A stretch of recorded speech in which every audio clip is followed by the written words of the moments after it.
Alright, we're going to put a Sure Cure kit in this 4L80.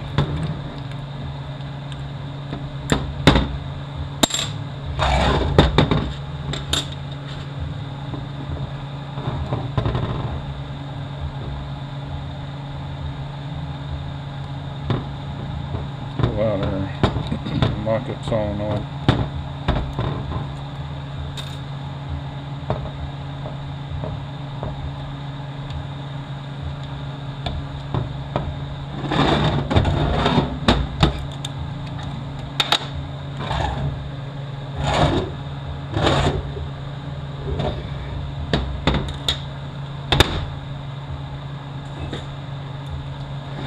If I can get up in there with these long needle nose.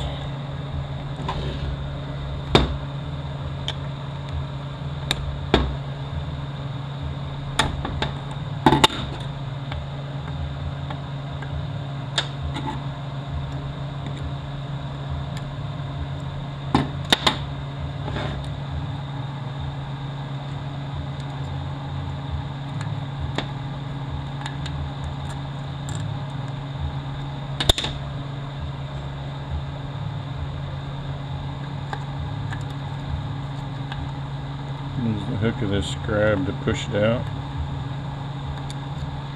If I can get in there.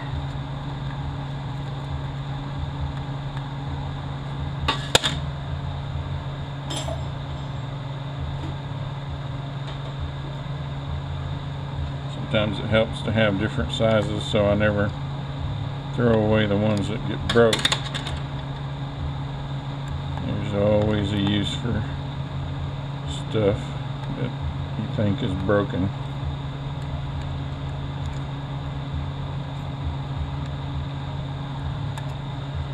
Alright.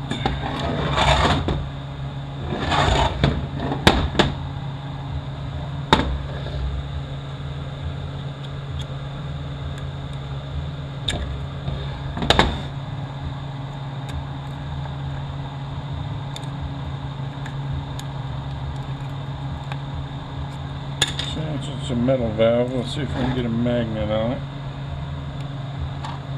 There we go.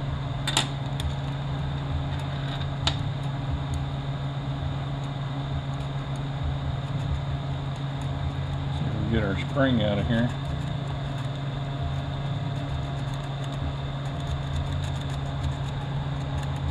Come on now.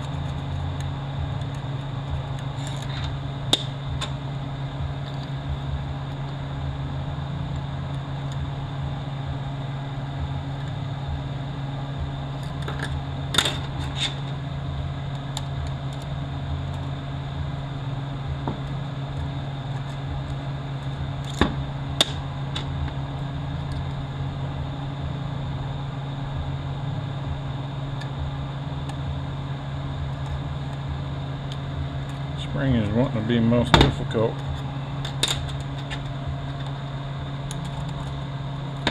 There we go. Let me blow this bore out.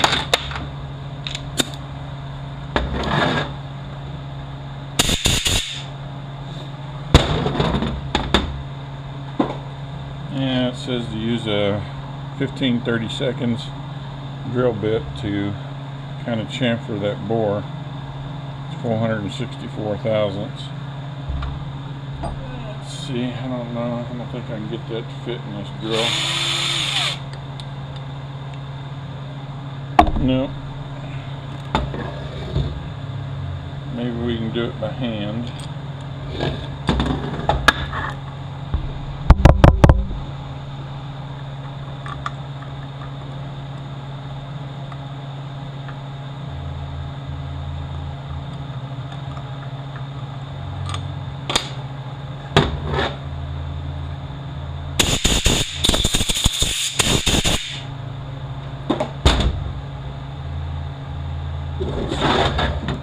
Let's see if that's enough.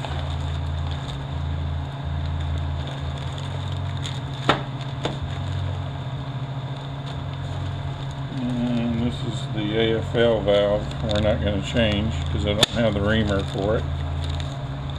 This is the one we're after right here.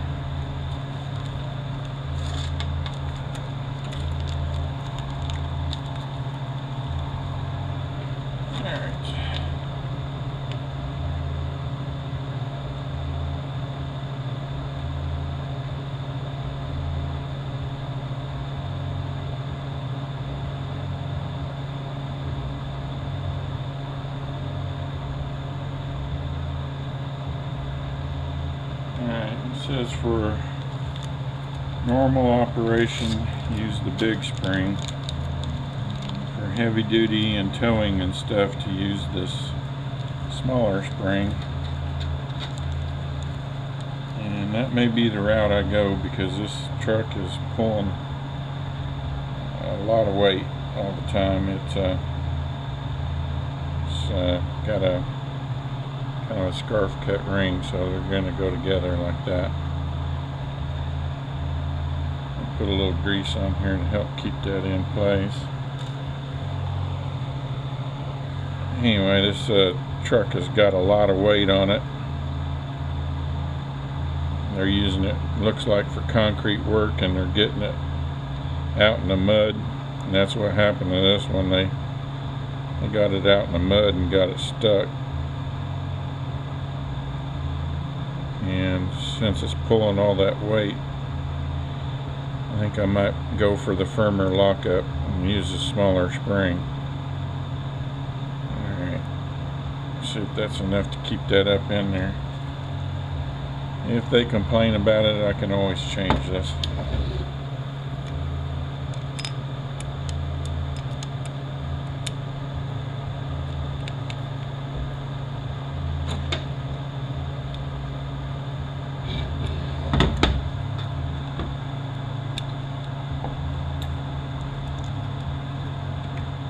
Alright, we went right up in there, so I think we're good.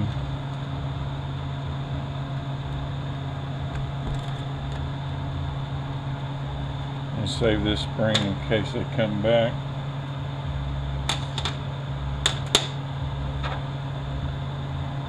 Yeah, I'll change these O-rings when I get my kit, which hadn't showed up yet. And I'm changing the EPC solenoid also when the kit, or when all my parts show up.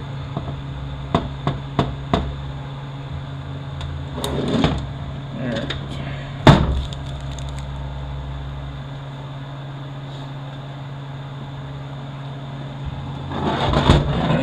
Changing my 2-shift solenoids.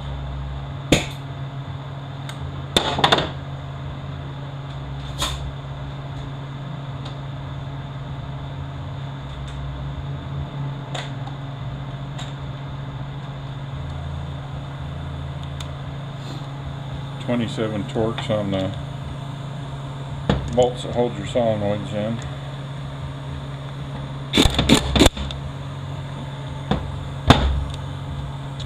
Wrong direction.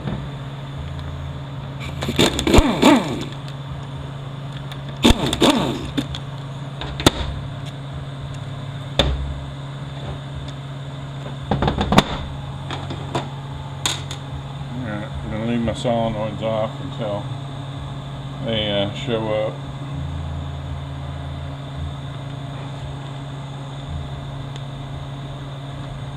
Now I need this spring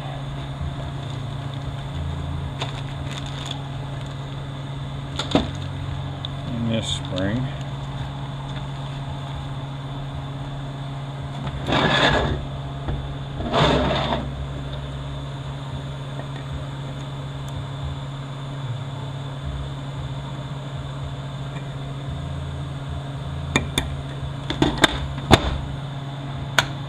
Spring loaded, so don't let it go flying out of there.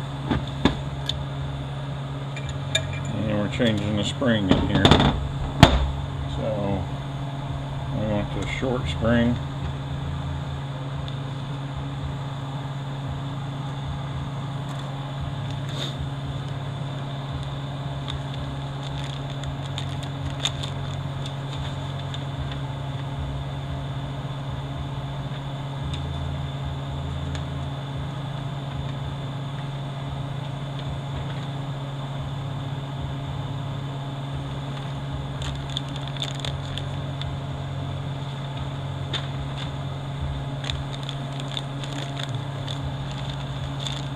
This is a shorter one. It's a lot different. I'm going to put the short spring in here.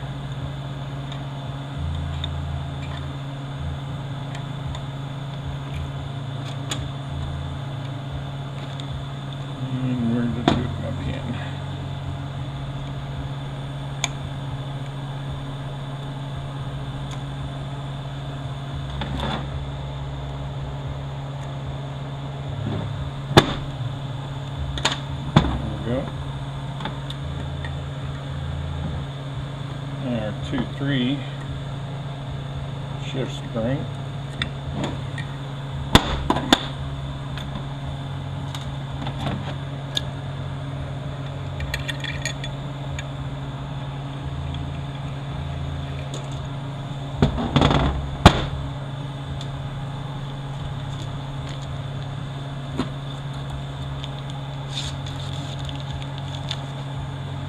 Sure that these 2 notches are to the outside.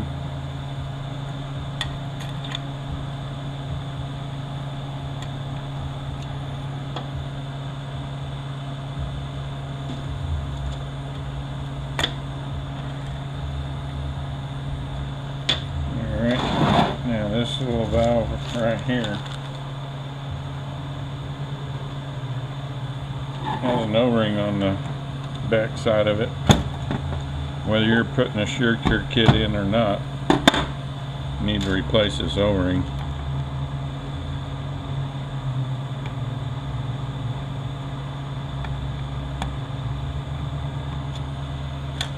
This plug's going to come out. There's a check ball inside of it.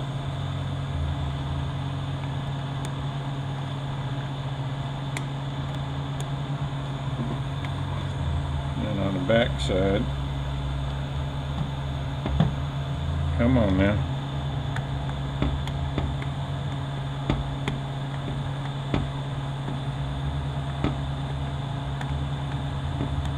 I shoved it right back in there.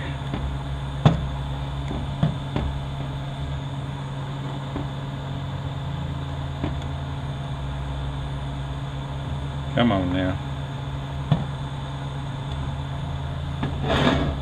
Right there on the edge.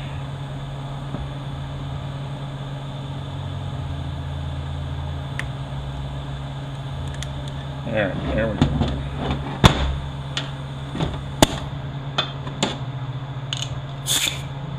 Blow this out.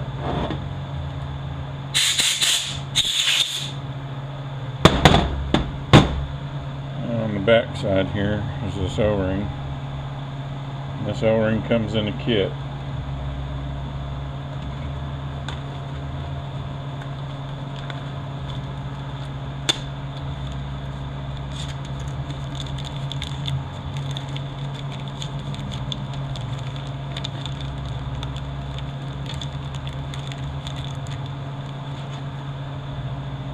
And it's not the right one.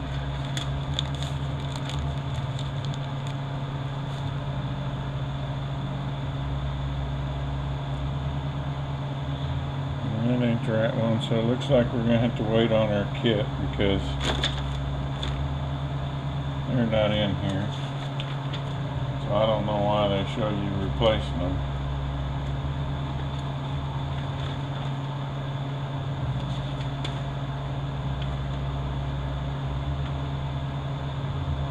Now, it does tell you to get it from the seal kit, from the rebuilding kit.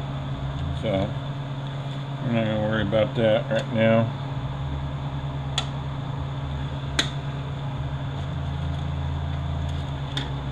Go on to this filter over here.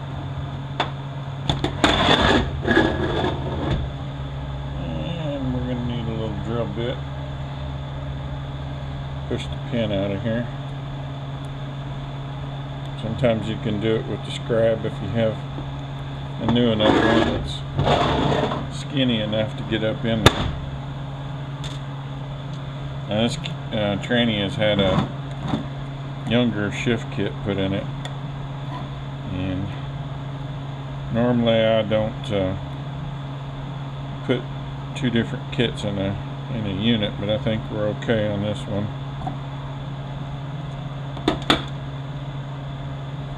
This filter here needs to be replaced no matter what also.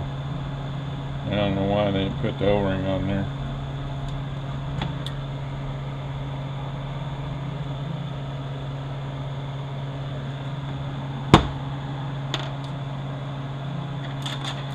I bet you I know why.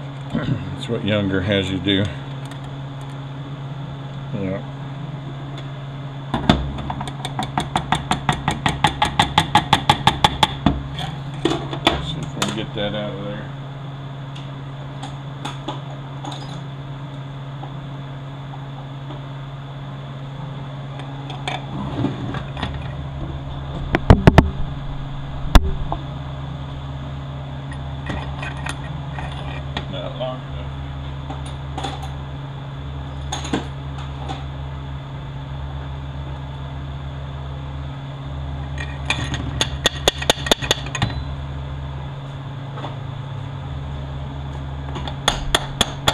Can I use your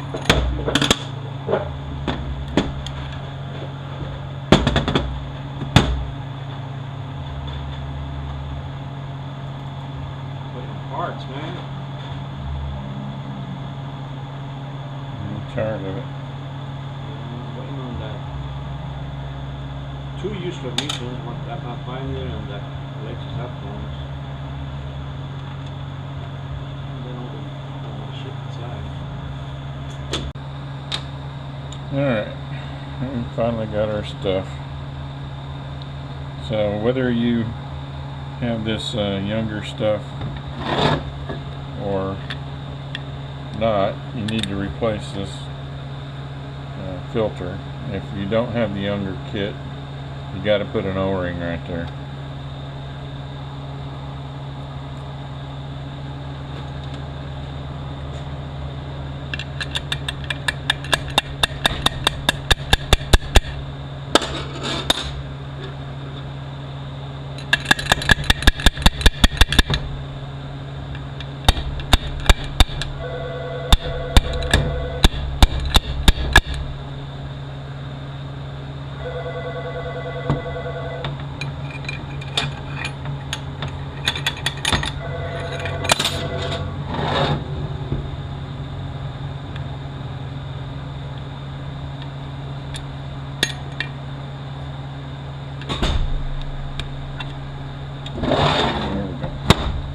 Put the filter in.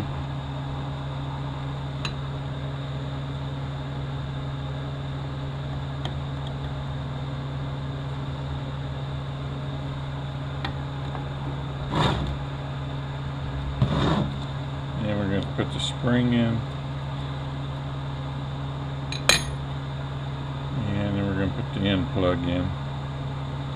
And keep in mind that that stuff wouldn't be in here normally.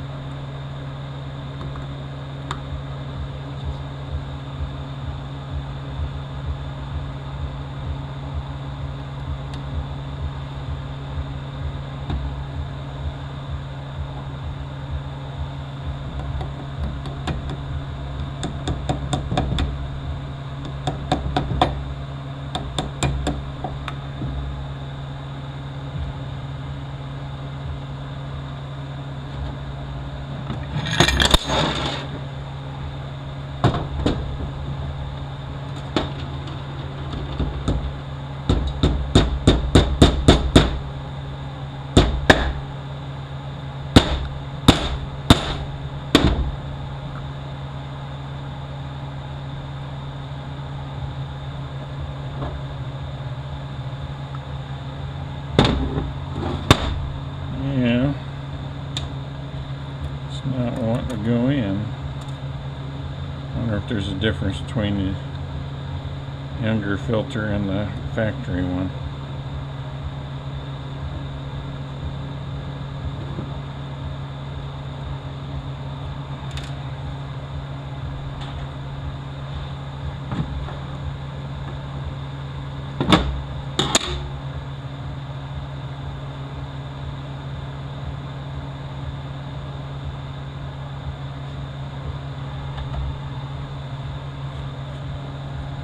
And the younger one is 1.298".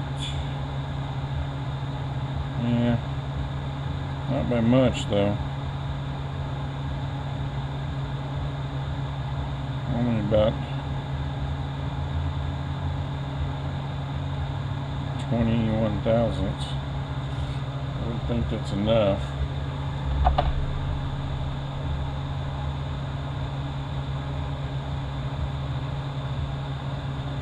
I'm going to file off this little ledge here.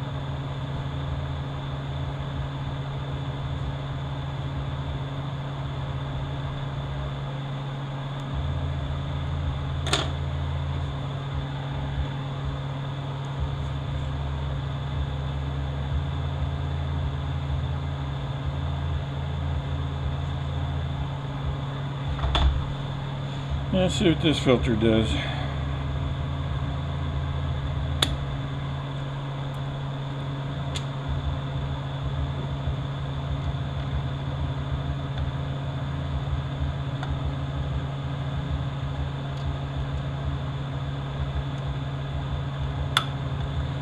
Something just ain't wanting to work. Let's try the original that came in the younger kit. See what we end up with.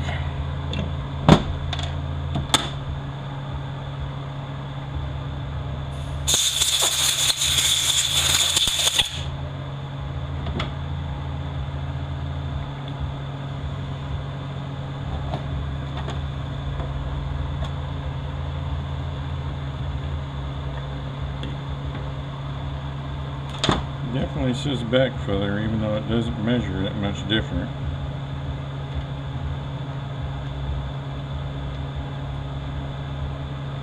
Something about it. I guess you got to use the filter that Younger supplies because it goes right in there.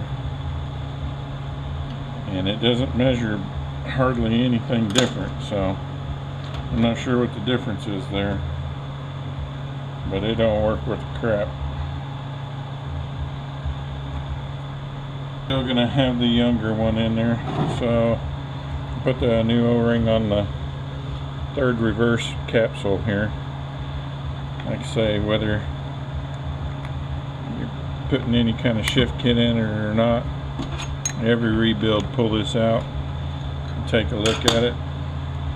That check ball goes in there. It's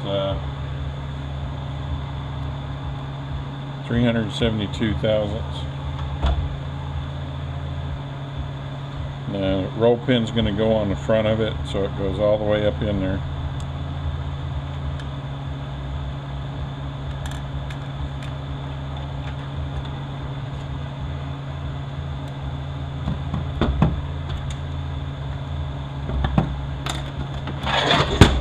So it's in the front just like that.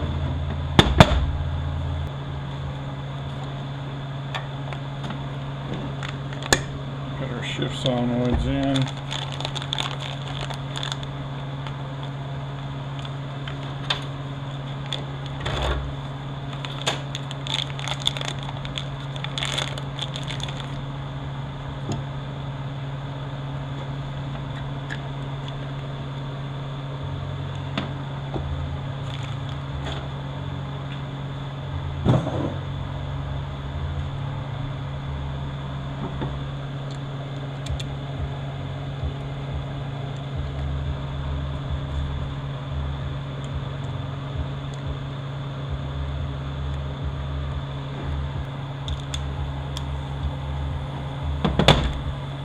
We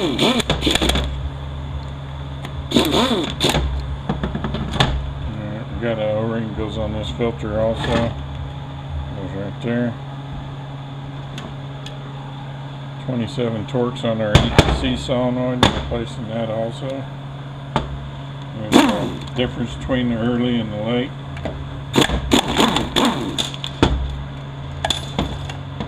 This is the early style. It's got the two prongs. The late style will have a plug-in similar to that.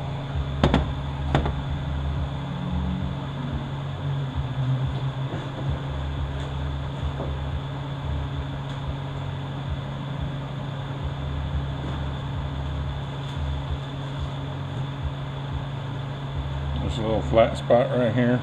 That's where this is going to go. It's going to sit just like that.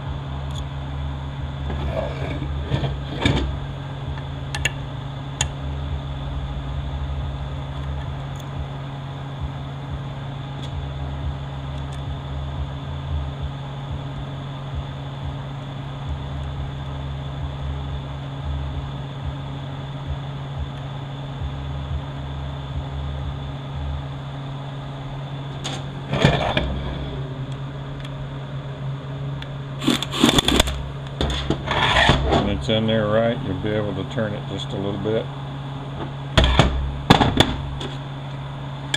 And that's all we can do with this right now. Once we get to everything else cleaned up, we'll get to the rest of it.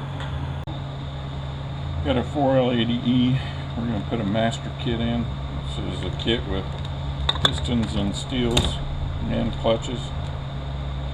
We got that, internal wiring harness, and of course the filter, rear band, both shift solenoids, EPC solenoid.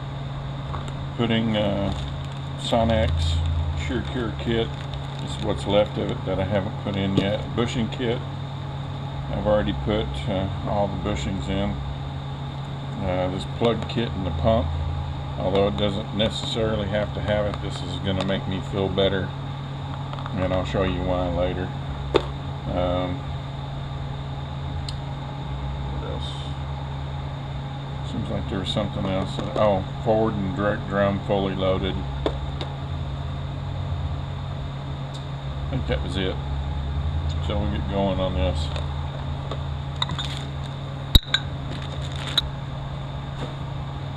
Add a couple things on your bushings. This one already has it, but this is the case bushing that comes in the case. And I'll show you where it goes later. But this is a no-walk case bushing. And this comes in the Sonax kit. My recommendation is, even when you put a bushing kit, which I recommend for every one of these units, you're not going to get this bushing. So order a no-walk case bushing and put it in. On your tail housing bushing, if your bushing looks like this, you're okay. If your bushing looks like this, it's got the babbitt. The bushing that you're going to get is going to be this one, and it's not the same size. So if you have a bushing that looks like this, you're going to have to order the babbitt bushing, otherwise it's not going to fit. On your pump bushings, there's a early and a late. The late one is wider. I recommend you put the late bushing in all of them.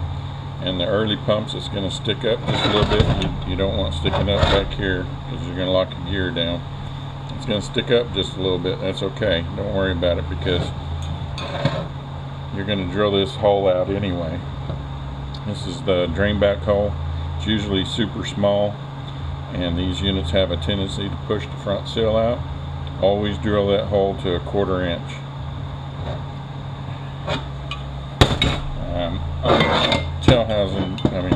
On your output shaft bushing that goes in here, the bushing, if it's never been replaced, it's not going to look like this. This is what you're going to get in the bushing kit. It's usually a solid looking, don't have no oil grooves in it. It should be like that. It's okay to put this one in there. On this Planetary, when you put this bushing in, make sure, you want to go down just below flush, but you don't want to go so far that you hit the pinions. On your center support bushing, let me find the old one.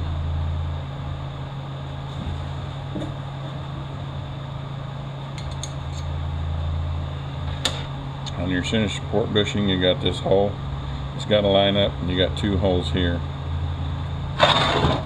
There's 2 holes down inside here that got to line up, and then this hole back here. As long as you aren't obstructing any of those holes, you're okay. One other thing I didn't mention on the pump bushing, you can see where it's put together here, the seam where it's put together. You don't want that seam or either one of these notches to be where you're going to notch the bushing into the pump, or any open area. Like sometimes on some of these trannies, the drain back hole will be kind of recessed down in there. You never want a seam or a notch where any of that stuff is at, because when you go to stake it in, it's just not going to be the same. And if you get the seam there, it might even start splitting the bushing open, and you don't want that. Okay, on these parts back here, let me get the washers out here.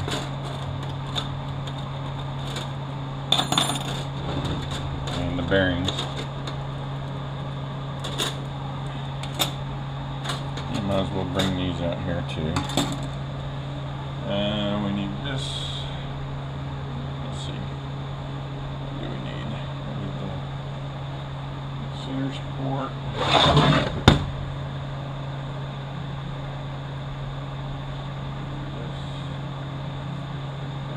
This and this.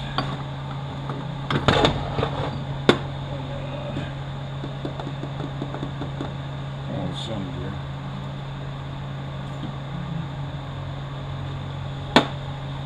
Okay, this is going to be a whole bunch of information here real quick. It's going to have to get through really quick. Now, when you're doing your earlier units, I'll go ahead and get these lined up. On this set of bearings right here, it won't have notches right here. It'll be solid like this, but it'll look like this. So for 91 through 96, you had a 3-piece bearing set. It looked like this, but had no notches right here. Just it was solid all the way around. Then in 97, 98, they had these cutouts here. Then 99 up, they had a 41,000 shim that goes back here. Okay, so they added this shim back there. On the center support right here, and you can barely see this, but on the 91 through 98 models, this would be flush. On 99 up, there's a 41 thousandths recess right here between this surface and this sleeve. And then your overall height from here to here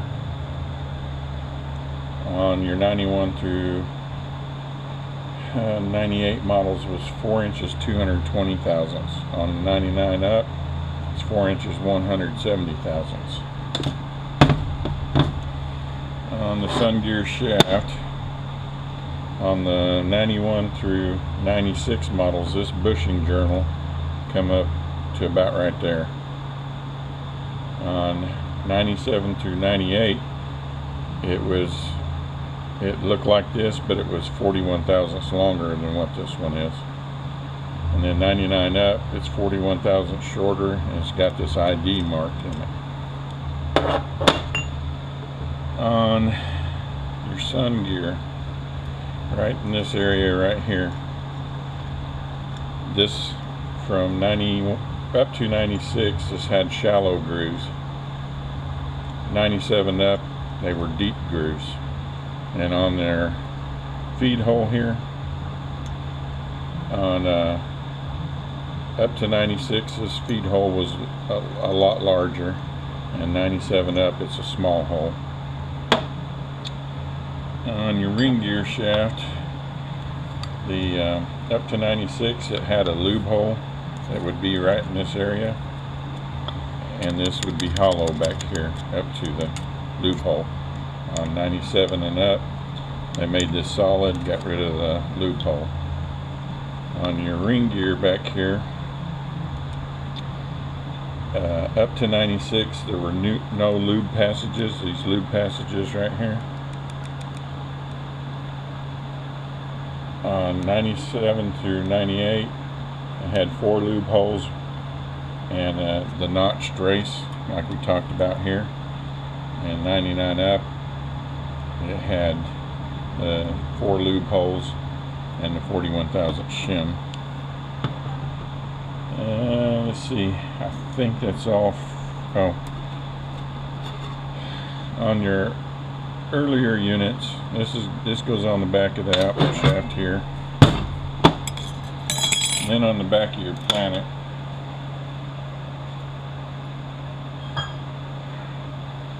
front side of your Planet here, you got these 4 tabs, and it had a 4-tab plastic. You can put a metal one in there if you want to, but they got rid of 2 of these tabs later on, and there's only 2 holes.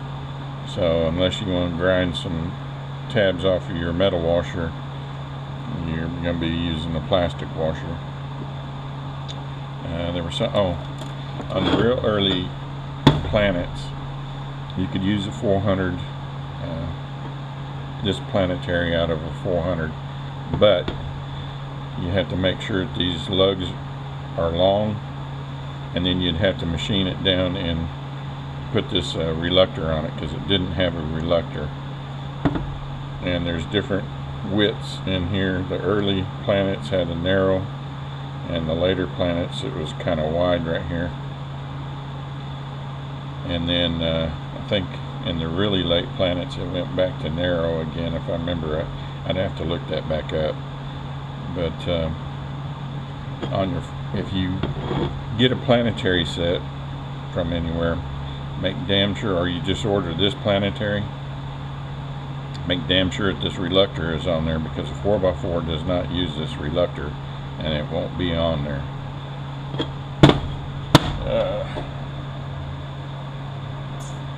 I think that's it for right now. We'll go on and we'll see what else we come up with along the way.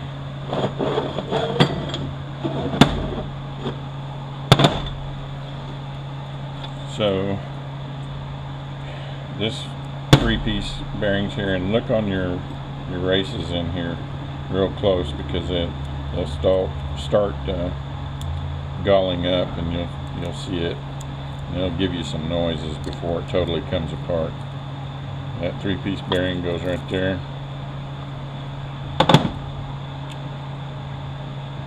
Our 4-tab washer on the back here.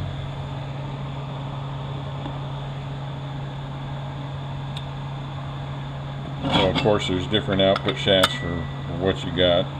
This one here happens to be an NPR truck, and it's got a big ass brake drum for the parking brake on the back here. So since we're doing this Sonex kit, they recommend that we put this 10,000th shim on. So it's going to go underneath everything. Then our 41,000th shim. Then our 3-piece bearing. And it looks like that. This little lip faces down. It's going to sit in just like that. And we got this Planetary.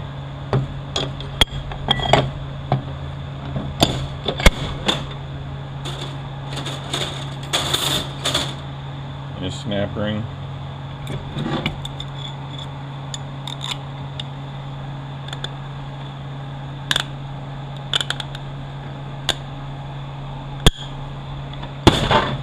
And our 4-tab washer going on the front.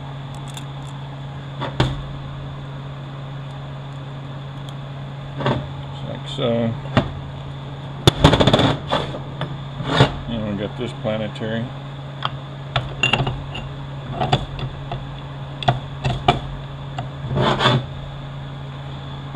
There's a difference on the sprag that goes in here. The early models did not have these tips on them. It was just like a 400 sprag. The later ones went to this. The sprag's going to go in there with the feet down. And we're going to take our sun gear, the beveled end's going to face in. We're going to take one of our lube holes right here. We're going to line that up with one of these spots right here. And in the later ones, it forces you to spline it.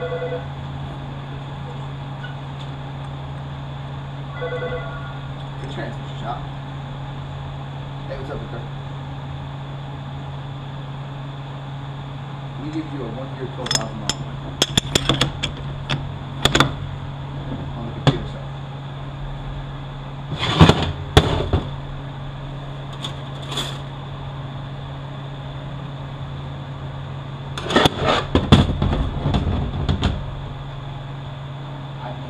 If you want to be 100,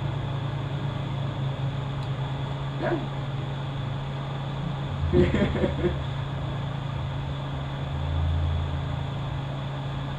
Then let me just put the computer on there, and you only drive it 6,000 miles a year. So you're definitely not gonna break it.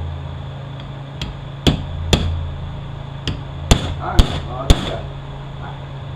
And your center support right here. on the late styles, they have the cooler line in the back. You got this seal, and it goes in just like that. Make sure you put it below flush so you can get your center support in. Get this 3-piece bearing, the short lip, it's going to go on the back of your center support.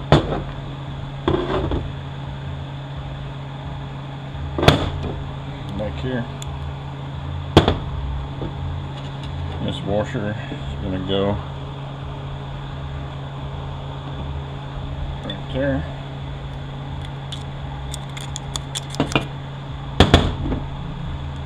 This bearing is going to sit on top right there. Then it's going to go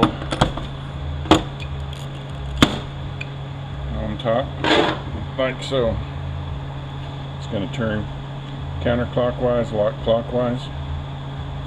If you have all the right components, this distance right here, it's going to be about 50 thousandths.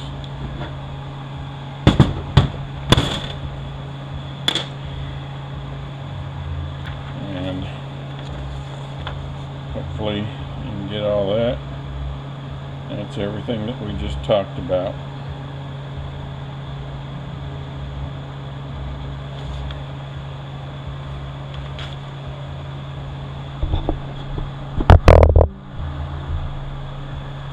Then we're going to put our piston in.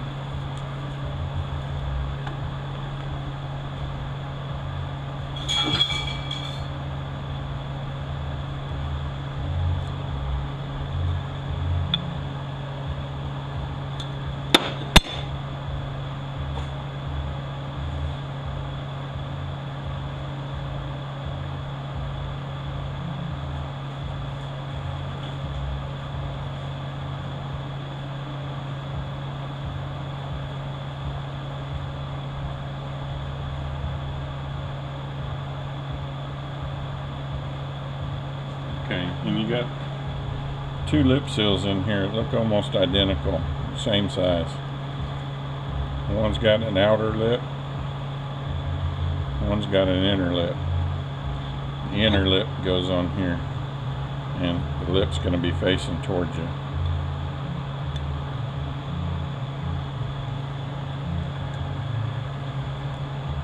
And then the lip's facing towards you on the outer lip seal.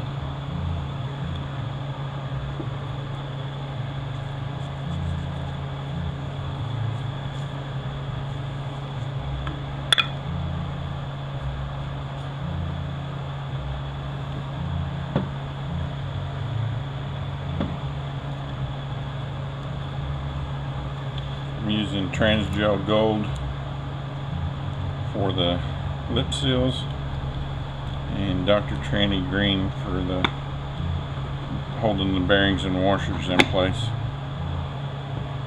Transgel makes a gold, a red, blue, and green also. I think Dr. Tranny does also, but this is just what they've been sending me. I find that I like the gold and the green the best. It's just a matter of preference. Got this return spring.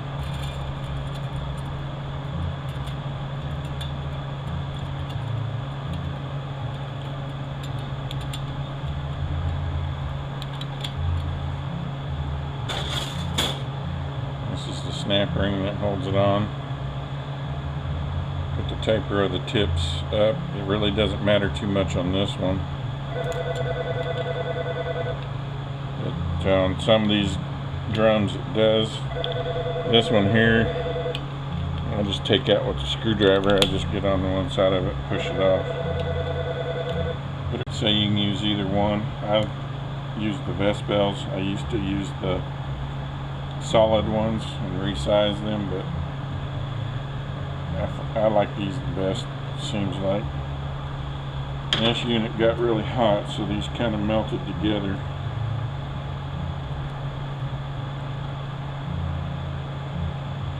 They got this thing stuck in the mud, and they just melted it down.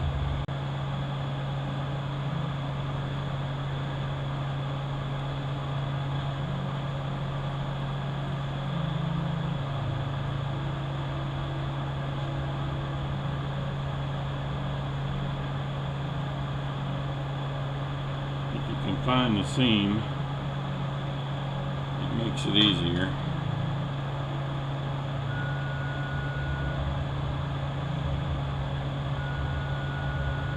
Cut too easily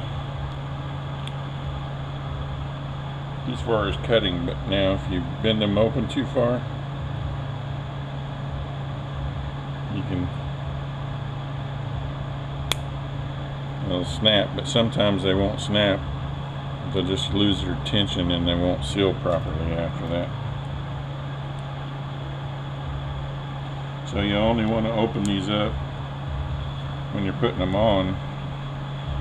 Alright, so I'll put the sealing rings on, put a pair of pliers on here. It's going to help me stuff it down in the case. Sometimes this camera just quits recording, and I don't know why. But anyhow, you got this lip seal that goes down on the center here on these molded pistons. You can kind of see it better now. You couldn't see it so much first time I did this, but it should be stamped in there forward and direct. Sometimes you can't see it, like I can't see it on the forward one. So the big opening is the directs, small opening is the forwards.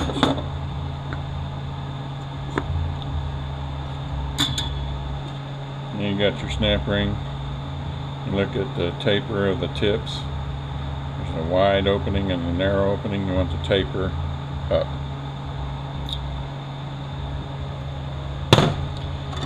Now these were the early cushion plates. I would throw these away. This is the later style, and they're much better.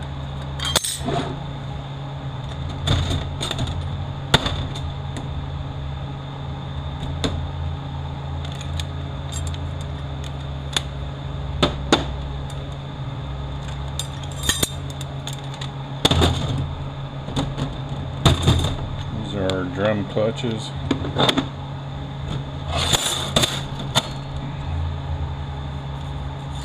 There's thick and thin of these. Let's see if they sent us all thin. Looks like it.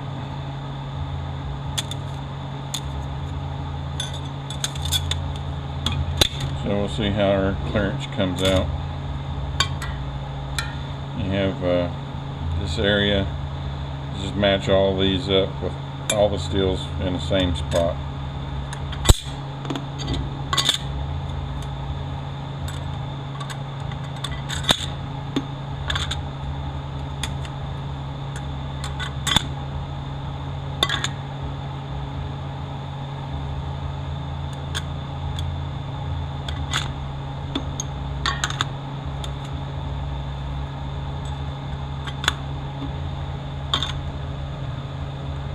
It's not coming out worth the crap.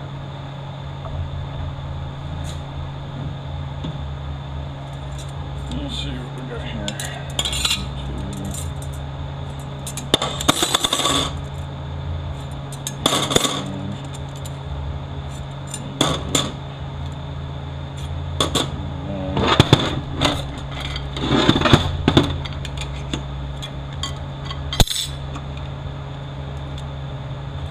78, 78, 83,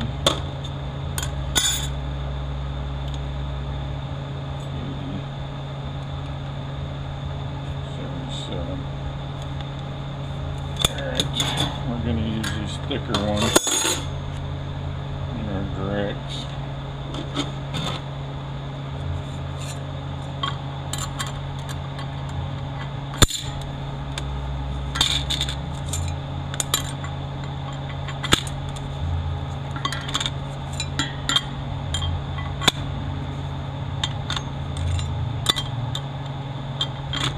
Make sure that you line the same area up with every one of them.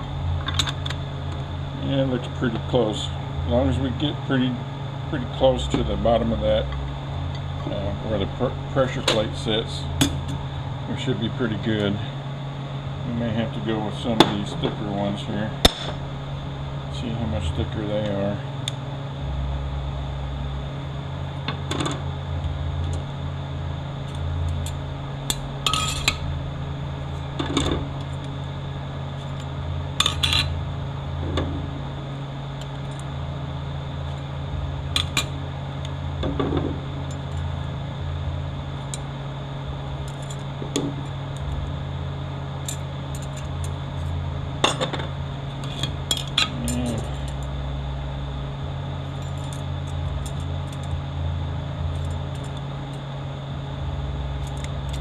Pretty close to all the same.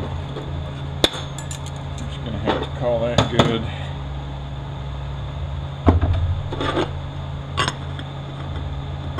And that pressure plate would go there, and you would check your clutch clearance. It looks pretty good. I take this off, and I take the forward. This is one for the forward, so I just have this as a tool. 350 700 governor cap clip. I fashioned it on there to make a handle out of it. Stick it on there and just put the snap ring most of the way in, but not all the way, so it's easy to get out. This is going to allow me to put this down in the case. Sprag assembly is going to turn clockwise, counterclockwise.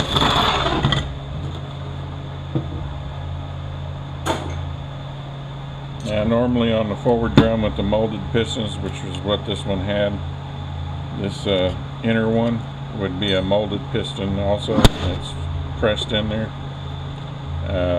They didn't send me the right drum, so I had an early drum. I'm just going to make it work. I can either use the aluminum piston if I want to, or I'm just still going to use the molded piston. It'll work. I just got to put the inner seal on it. Okay, it did not give me the inner lip seal, so I got to find one. This part situation is getting really ridiculous. Every kit, it seems like there's something wrong in it. When I order parts, I get the wrong parts. Like I ordered the forward and direct drums. For this one, they sent me 2 direct drums. I ordered them fully loaded. They didn't have anything in them. I ordered it fully loaded because every piece in it was bad, and I didn't feel like sitting there and listing out every little damn part that goes in it.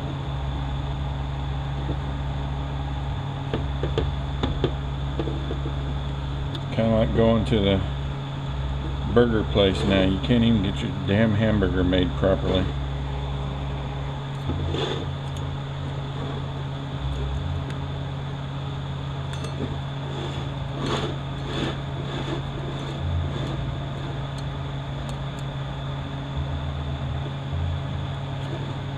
Have to use the aluminum piston on this one. You don't want to go down in there. I'm not going to fight it too much. I ain't got the time. Since my camera already screwed up, it's already put me behind. There we go.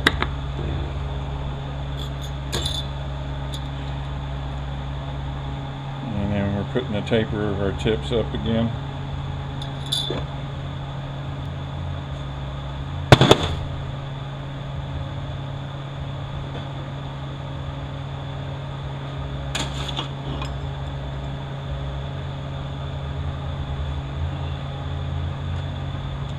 Okay, normally you've got a metal washer. It's a little bit smaller inner diameter. It goes on this side. And you got a plastic one that's a larger diameter on this side. In the Sonax kit, they give us a metal washer that's a little bit thicker to try to make up our in-play clearance. So we're going to use it first, and we're going to see how it comes out. So we put that washer in there. This washer on the back.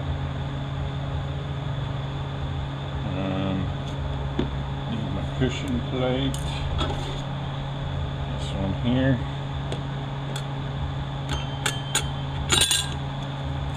then the thin steels go on this drum.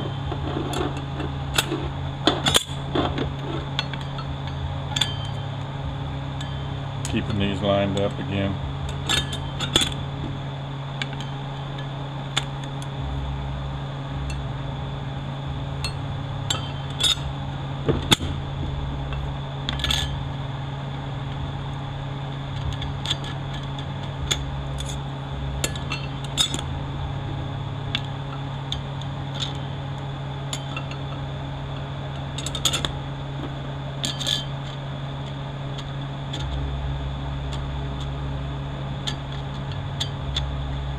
Yeah, we're right at the bottom. This may be a little bit too tight.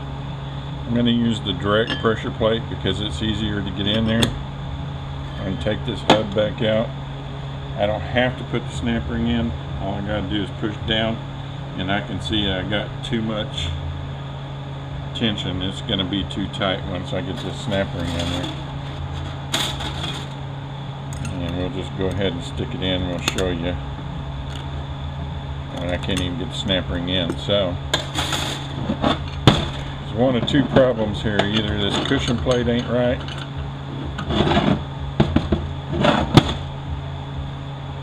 or I'm going to have to come up with some thinner steels, and that's going to be a trick.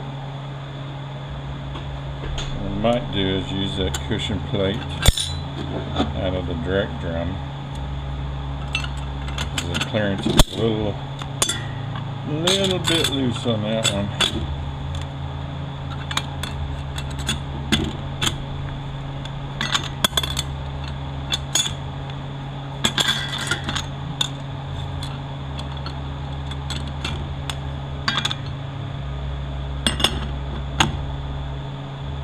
That's closer.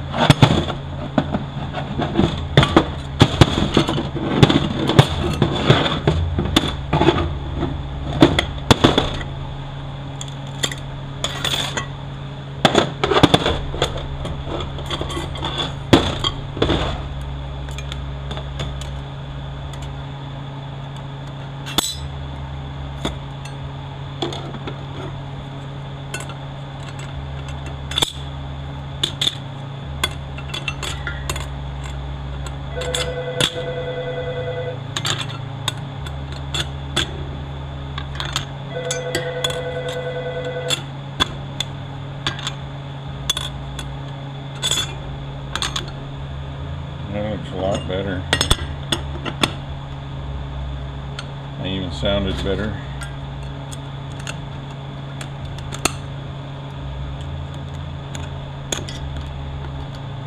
They're still a little tight.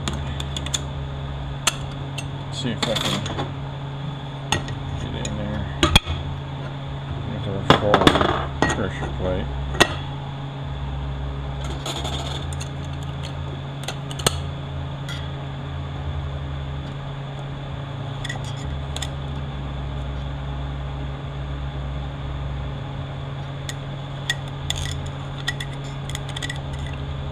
It's better with our forward pressure plate.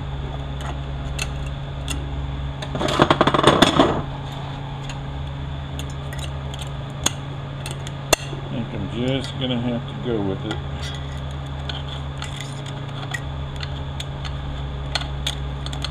We're turning free.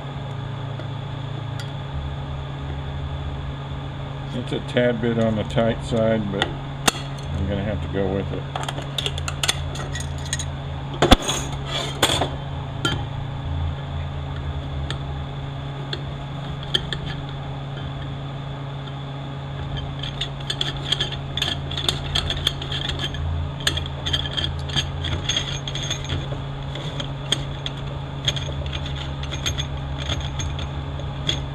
I have to take these back out.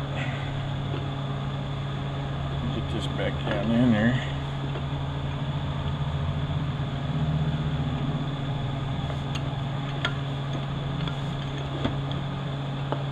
Yeah, I think I'm one clutch off.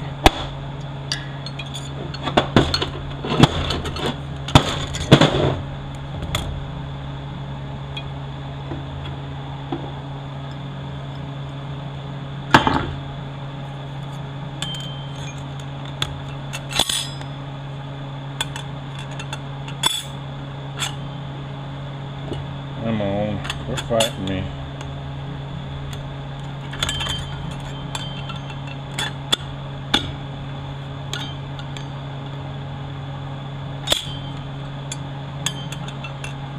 It's been one of them days. Everything's a fight.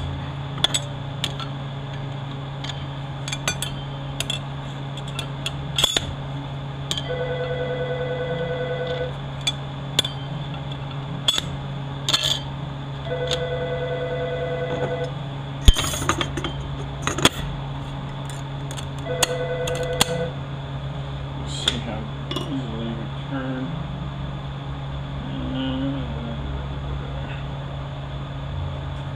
Get my shaft in, so I can't use it. We're turning, so we're just gonna have to call it good.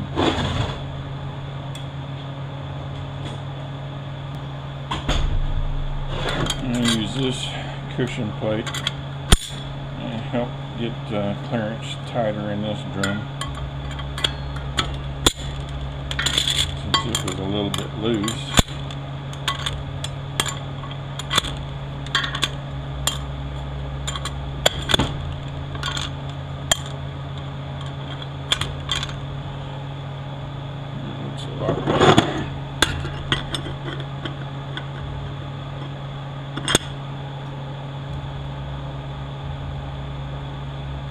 Yeah, I like that a lot better.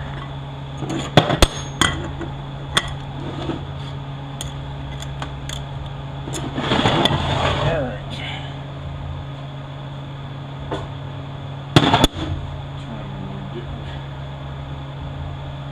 We still got a little bit of time. Alright, there's early and late of these setups on the overdrive section. As long as you use the entire setup, it should be okay. You got this type of sprag, and there's one that's a lot smaller. It's about that wide. Instead of having this big lip on it, it's just a lot smaller.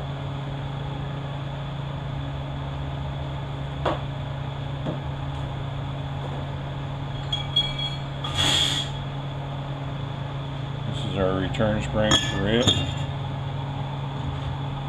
This is our snap ring. We're going to put the taper of the tips up again.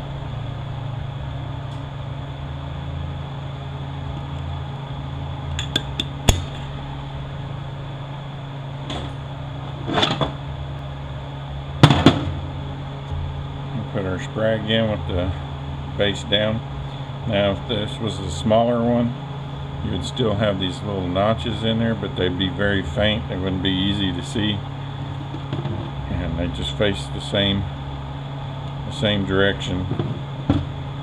This is the wide end, narrow end, wide end, narrow end. And you can put it the opposite direction on the later one, and then you're going to have big problems.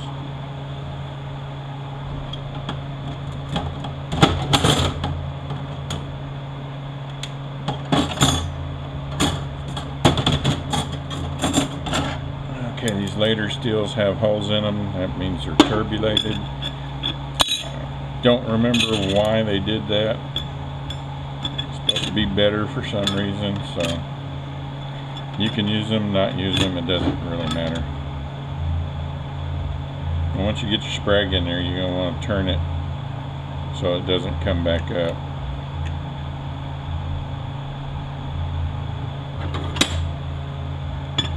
Our pressure plate. And our snap ring.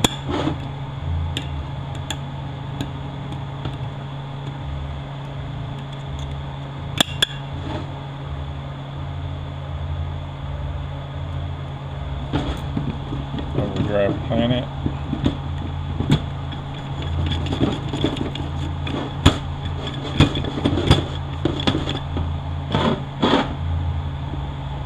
Look down in there.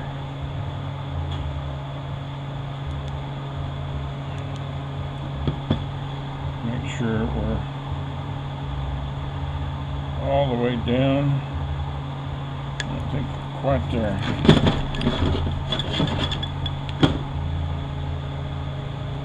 Yeah, I guess we are.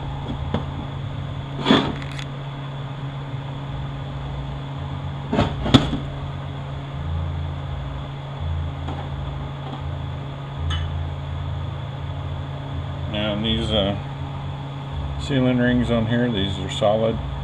You don't have to replace them as long as there's some tension on them when you put them in, and there's no tension on this one. Let's see if we got any tension on the pump.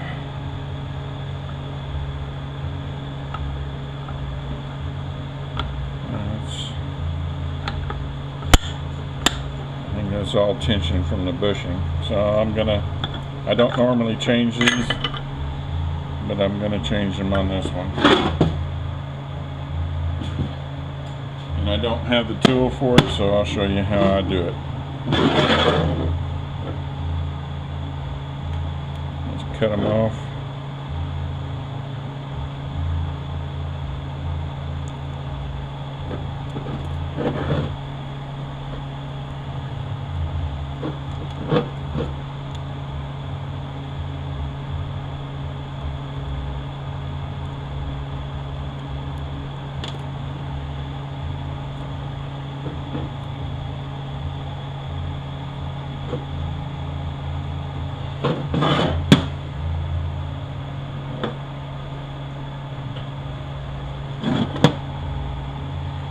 There's my cut.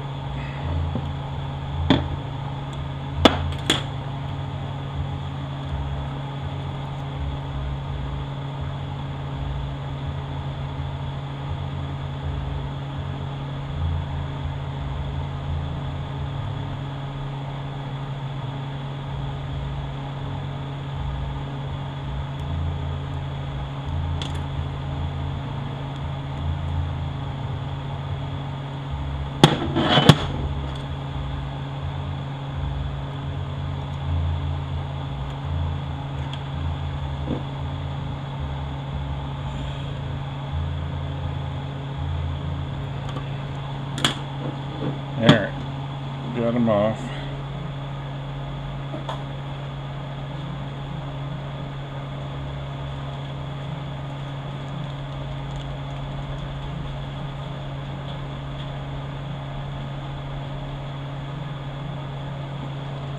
Get our new ones, and I just kind of stretch them out.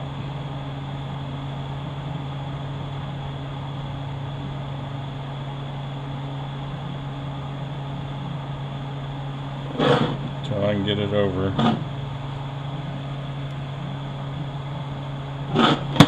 A little bit more.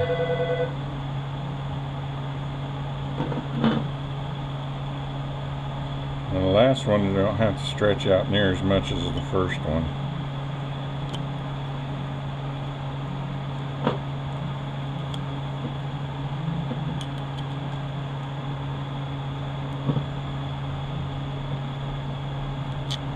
Alright, got it on there.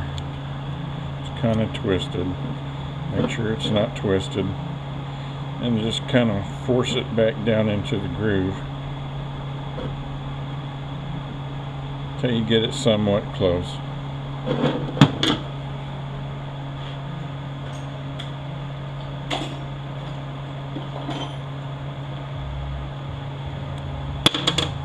And we're going to get a hose clamp. And we're going to tighten it down around it.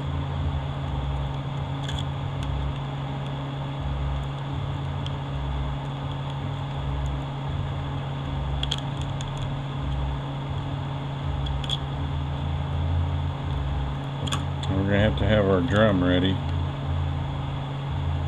So stick this down in it, because that's how we're going to resize it. We're going to use this to get it started. We don't want to leave it on there too long. We want to leave it on there long enough.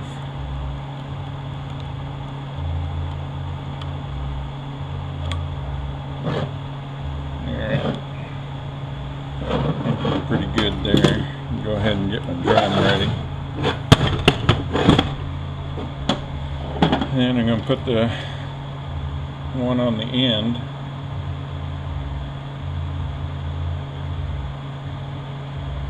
Like I say, the one on the end I don't have to open up near as much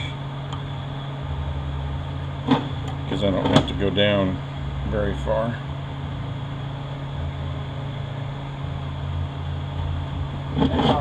What? Hey, just so we're on the same page. Alright, so take the clamp off the bottom one and put it on the top, and we're going to leave it here for just a second because we don't want that bottom one to expand hardly at all.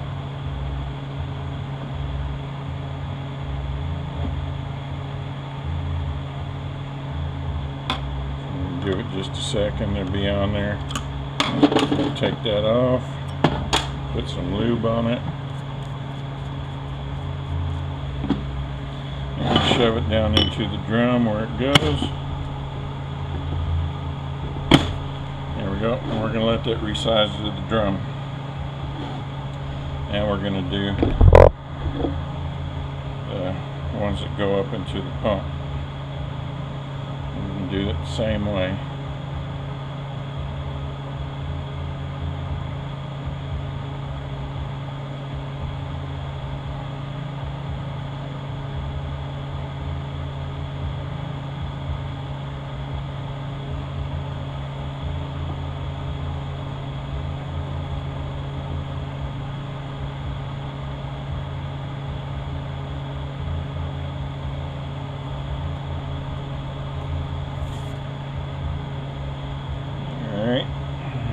Bottom one in there. I'm going to kind of mush it back in.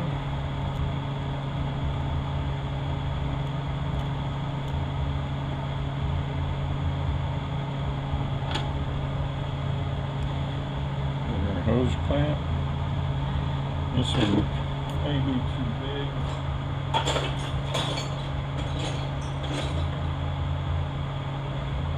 That's the one I got. Might have to just reuse this one, make it a little larger.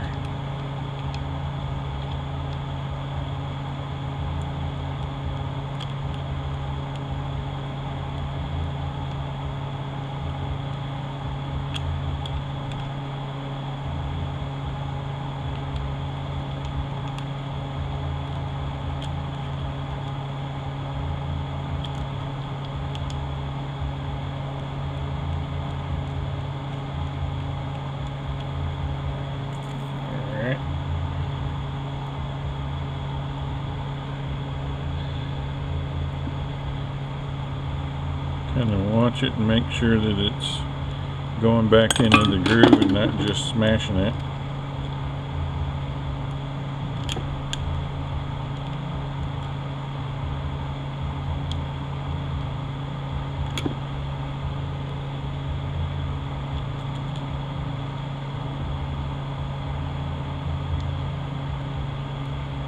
And it's kind of smashing it.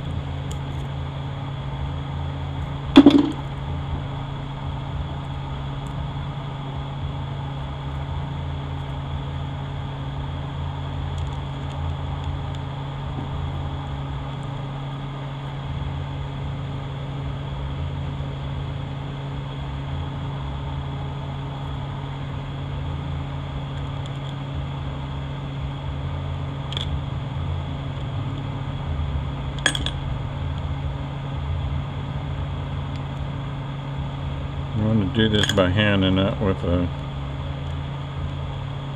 socket or an impact or anything like that, because you won't be able to feel when there's a problem.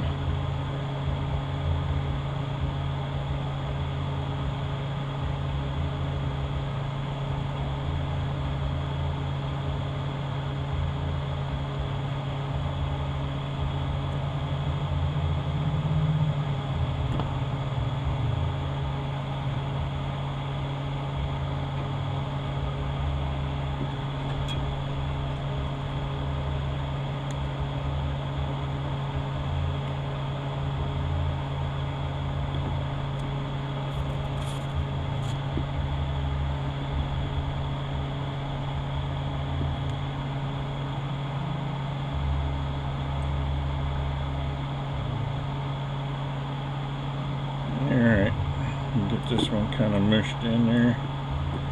And we're going to get our stator ready, which ideally I would already have my pump done, but I don't.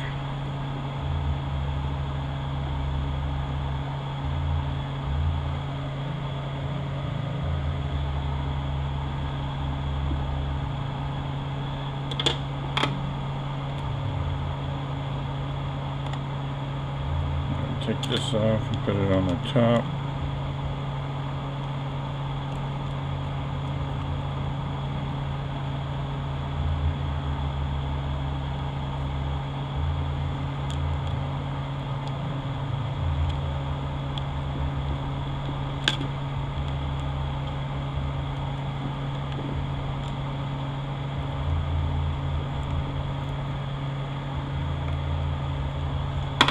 Leave that on there for a second.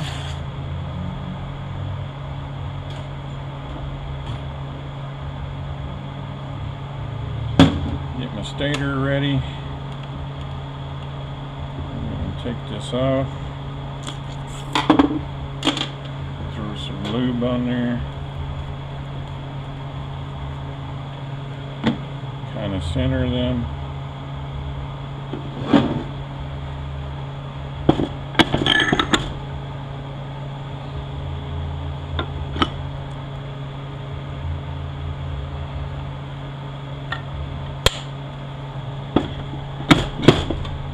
Alright, we're going to let this sit there for a while.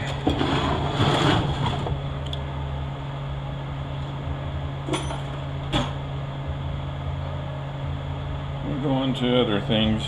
We'll come back to the pump. This is a flat lip seal.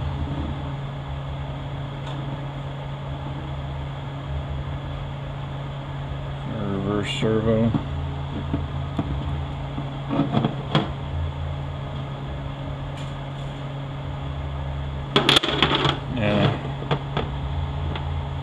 We got this lip seal here.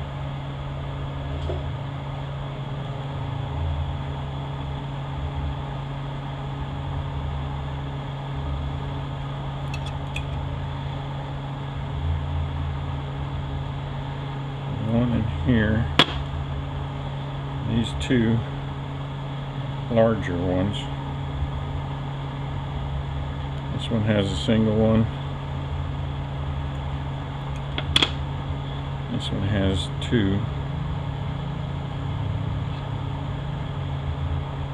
Usually these are pretty hard, and when you try to get them off, they kind of cut in half.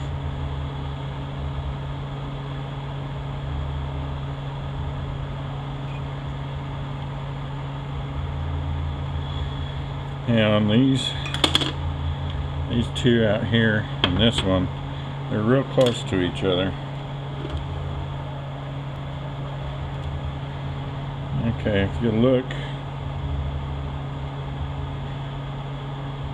two of them are the same, and one is just ever so slightly larger. The larger one goes on here.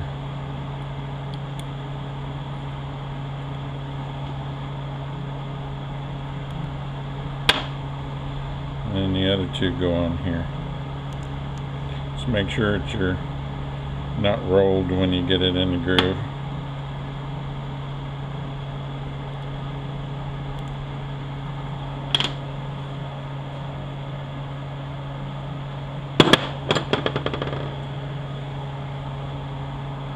Need my smaller one.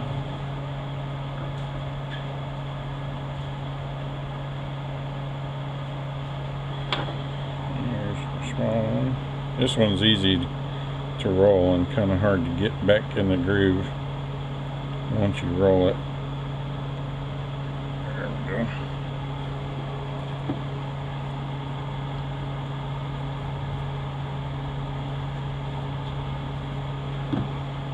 This one goes over here.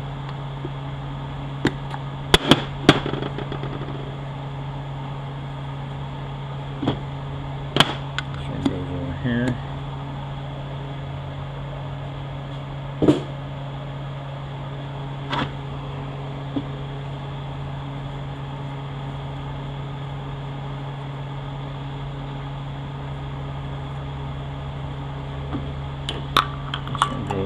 here.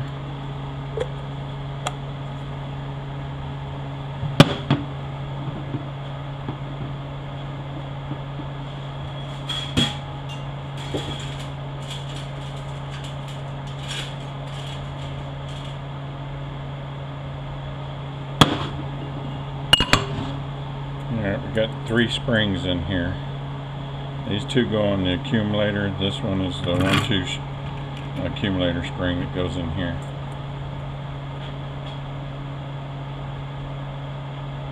These 2 go in here.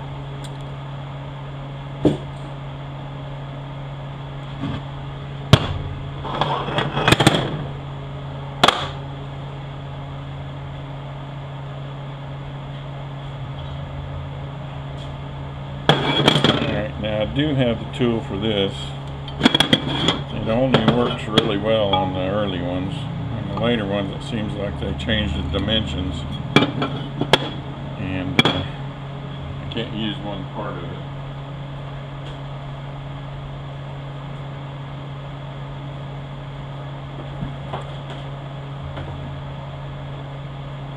But it does make it much easier. You want the lip facing up towards you. Because without the tool, this is a pure son of a bitch to get in.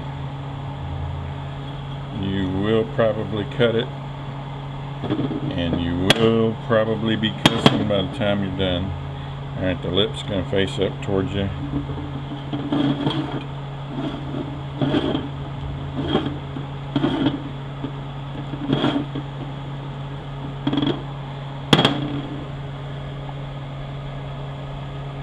No matter what, you're going to have to lube the crap out of this thing. Too much lube on this is not going to be a problem.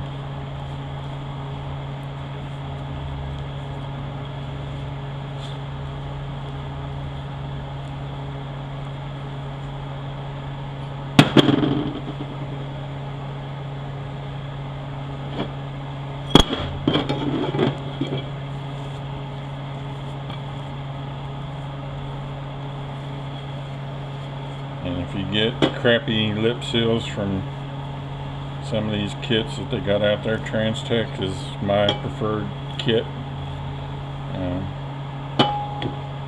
I've had a lot of trouble with Toledo kits, especially lip seals being the wrong size. Alright, this is our tool. I don't remember where I got it from. I think A-Tech trans tool, if I had to guess. I don't believe there's a number still on it. The part goes into there. This is sit on top of that. Let's see if there's a part number anywhere. I don't see one. If I had to guess, it was A-Tech. Set that on top of there, and then when you push down on this, you kind of got to go. You're going to push down on the outside piston while holding it up on the piece of metal on the bottom and kind of guiding it as you go and down. Sometimes you got to do it several times. You got to kind of get the right timing. Leave it on there. Put your return spring on. And we're going to put our snap ring on top. We're going to start where one of these is at. And kind of push it in there. And get it hooked up in there. And that's going to help keep it up in there. And just work our way around.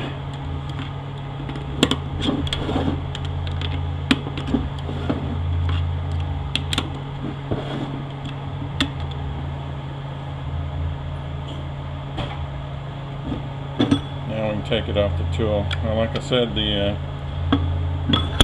later ones, I'm not able to use this one on top, but that's okay because I can see that lip seal. So what I gotta do is I use this is a snap-on drawer lock tool. It's what I use for my doing my lip seals, but you can use feeler gauge, or some of these kits have lip wizards in them. As long as whatever you use doesn't cut the lip seal, use whatever. But anyway, I can get that up on there and I can see the top one. I kind of work it in. You gotta be really careful that you don't cut it. And just kind of working it and moving, working and moving, and then finally it'll go in.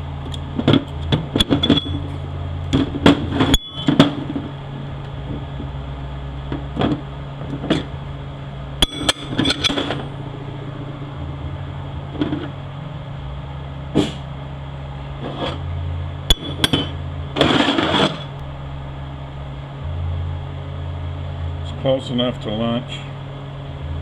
I'm going to go ahead and take my lunch, let this resize, and then we'll be back and do the pump.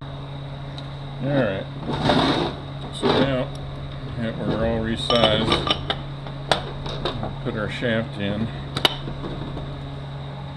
We've got our snap ring going on the back, and we're going to put the taper of the tips facing out.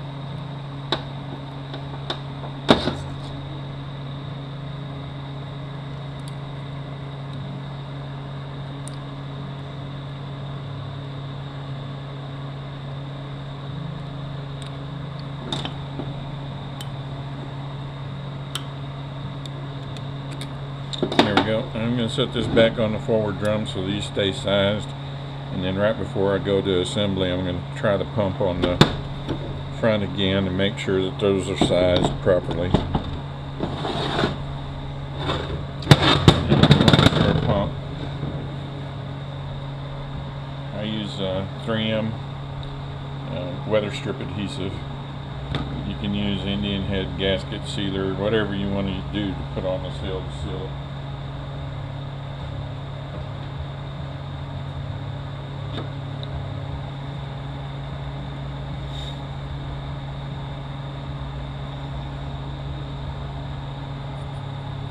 Just need a little bit, you don't need a lot.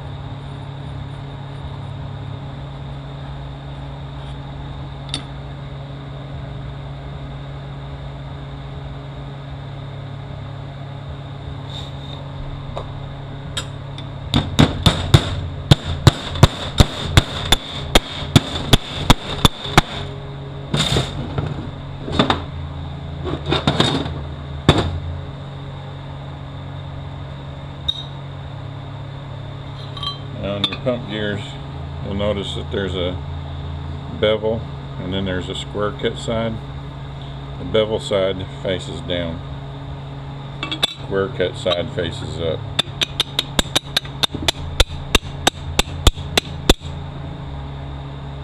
And on your inner gear, this side faces towards the front. The dots face up.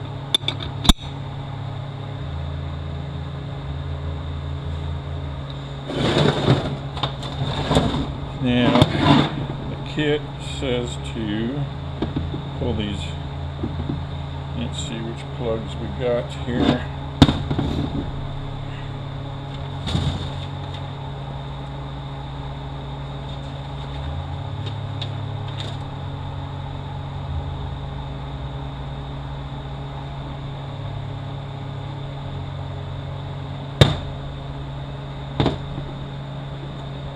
Concerned with this valve right here. So we'll go ahead and push this pin out.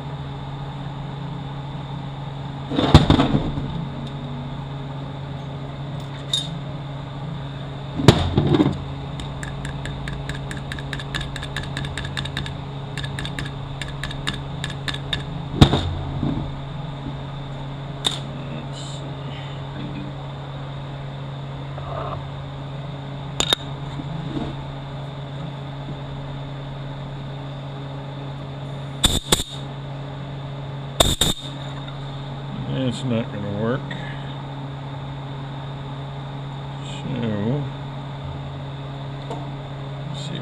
push it out. Maybe we can come in from this side.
Yeah, she's definitely not wanting to come out.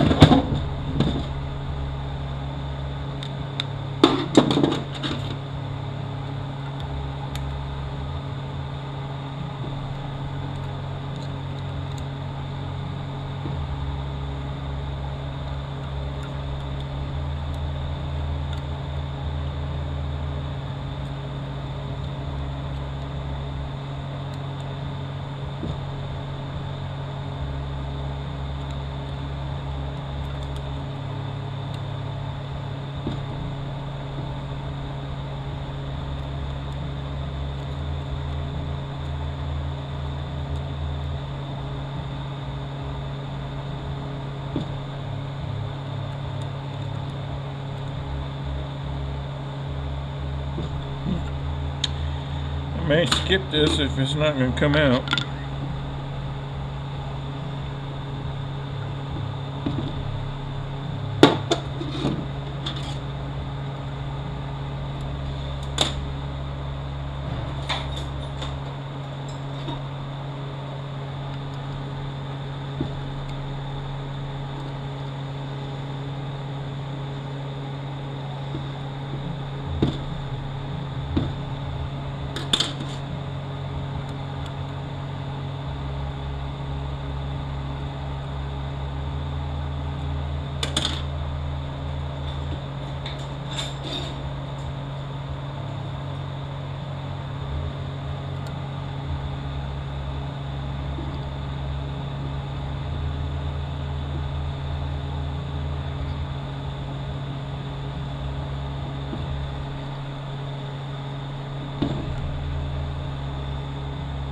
A very snug fit.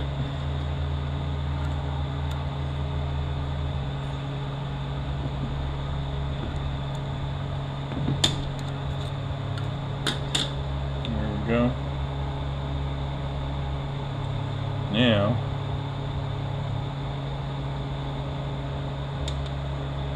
pull this one out.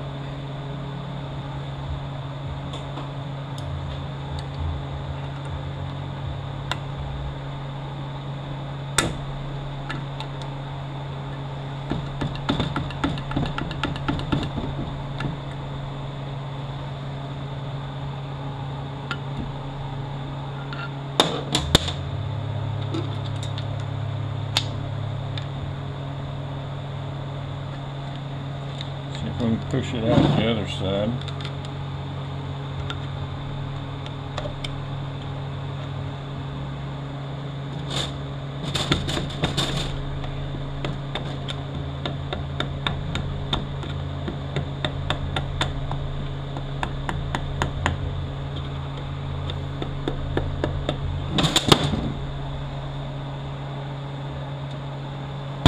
Alright, this one pushed out. Now it says if it measured 500 thousandths by 275,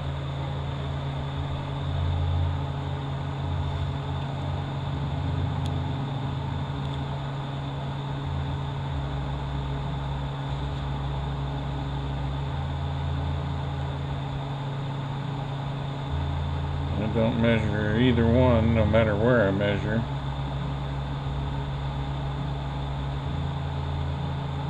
It says if it measured 275, leave it as it is. If it's 177, use the small one. Well, it's not either one.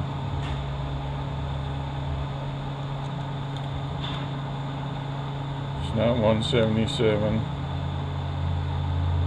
and it's not 275. So I'm not going to take a chance and change it.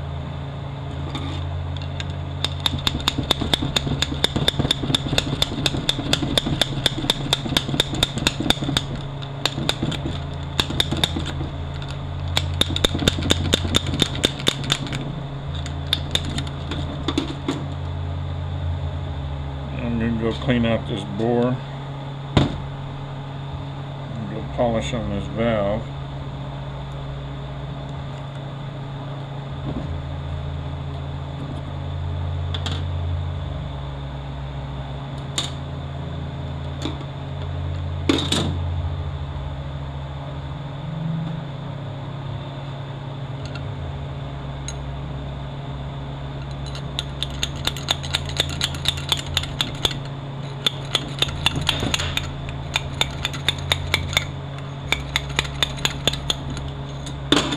Alright, we got our stems are going to be facing this way, so let me go clean this out.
Okay, so we're getting stuck right down here at the end.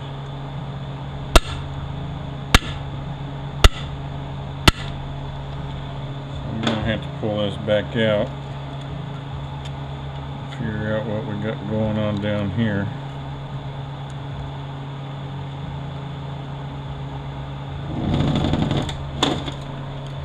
Alright, looks like we got her pretty free now. Put this new end plug in the back here.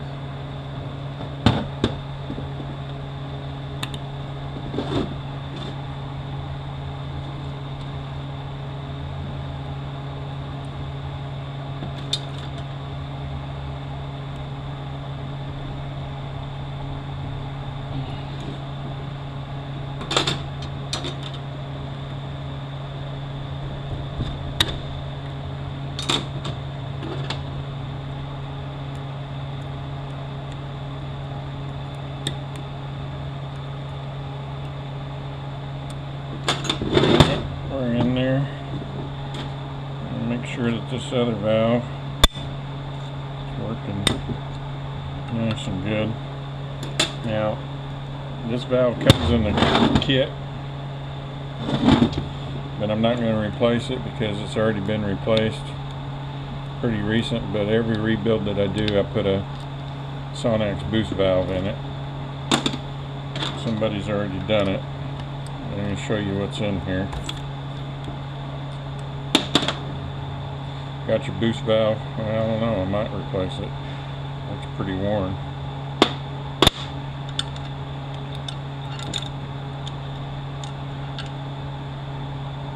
Looking pretty crappy. I think I will replace it. So anyway, you got your boost valve, you got this washer, you got your bumper spring, your main spring,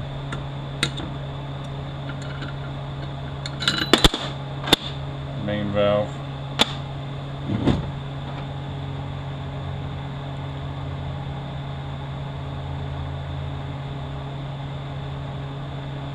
somebody's put somebody else's PR valve in it. I don't know if I'm going to I don't know, I hate mixing and mashing stuff together. There's an end plug down in here. It comes with the kit. It has an O-ring on it. Somebody's already put the O-ring one in it.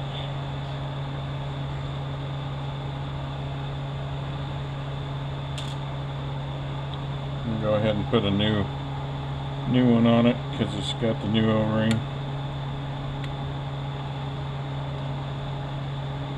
Put our pin back in.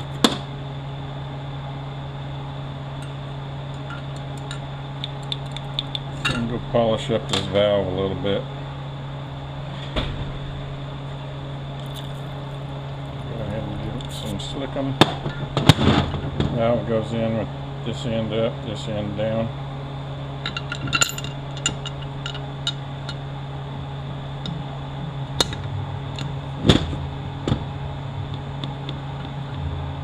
Seems to be nice and free. Put our main spring in first, our booster spring second. This washer on top.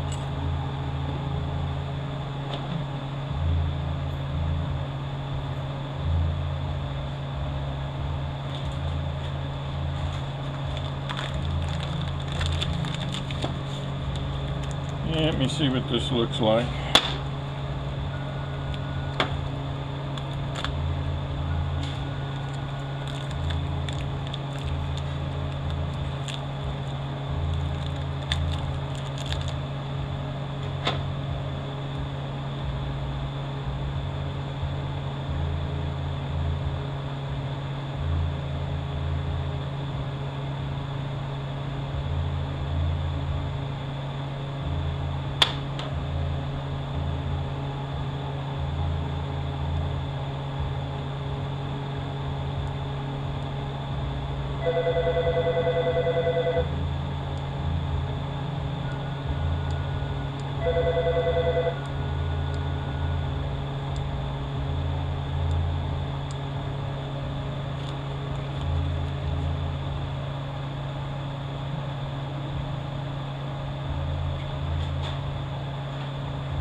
don't know, I'm going to go ahead and put the boost valve in. I may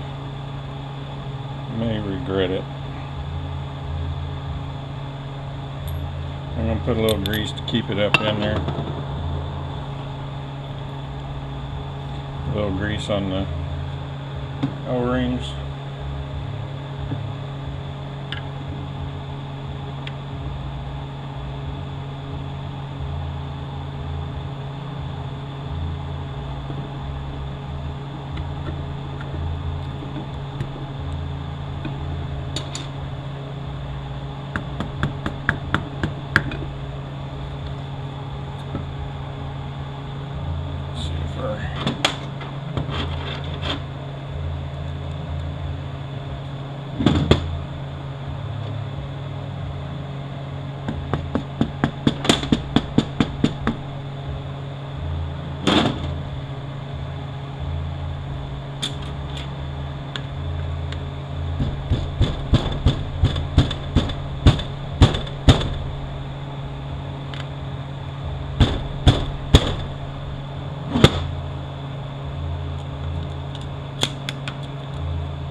Booster spring is getting in the way down there.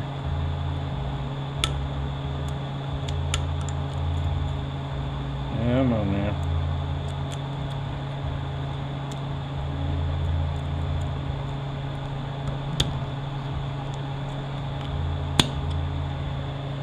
There we go.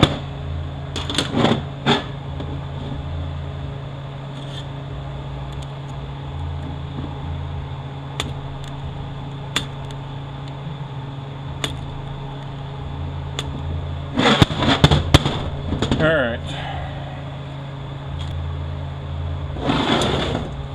I'm going to line up this area, this area.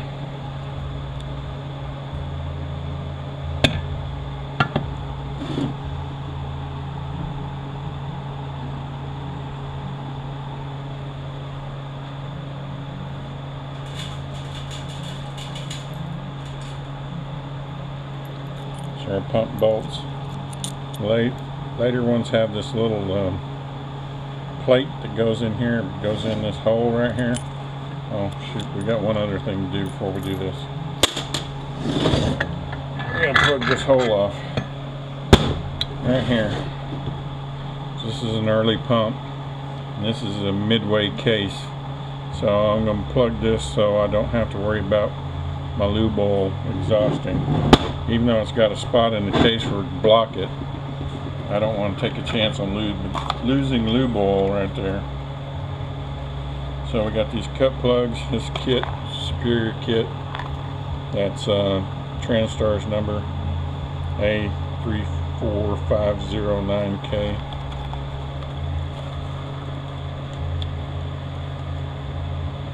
You're going to get enough to do 3 transmissions. And you're going to get this little pin. You're going to drive this cut plug into that cut plug. Actually, I think you get 2 cut plugs. Yeah, let me looky here.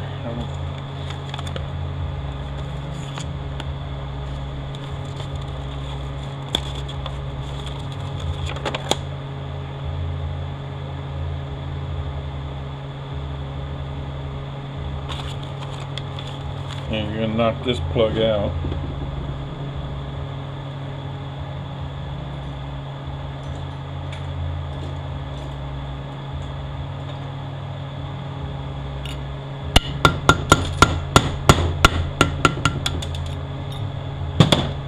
And you're going to take one of these cut plugs and you're going to drive it in there.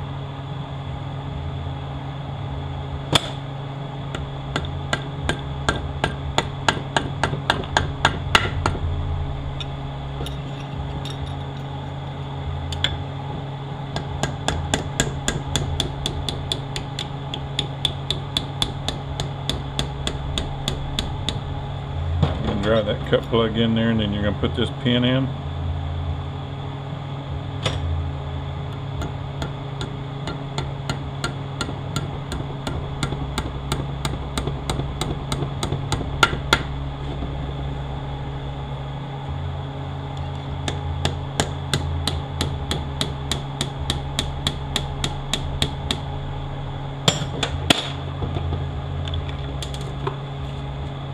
drive this other cut plug in to flush.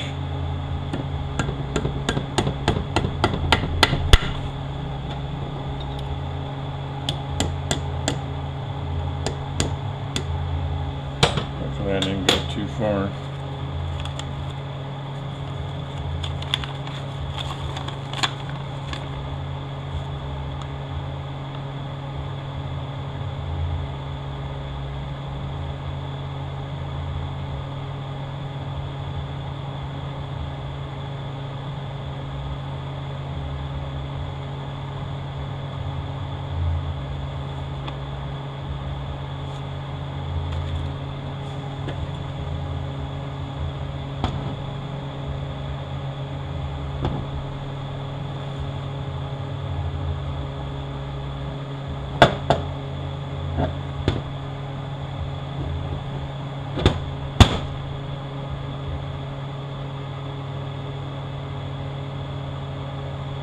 As long as we're not blocking that hole.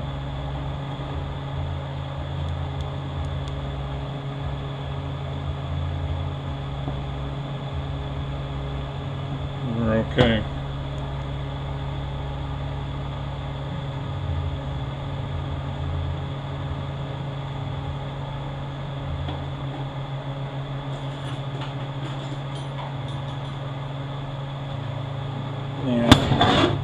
And stake it in place.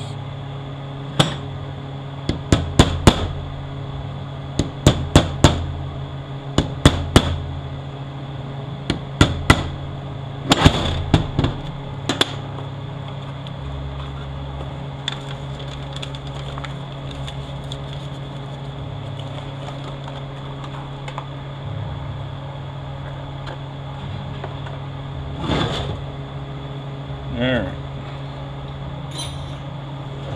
Now, I'm going to line this all up.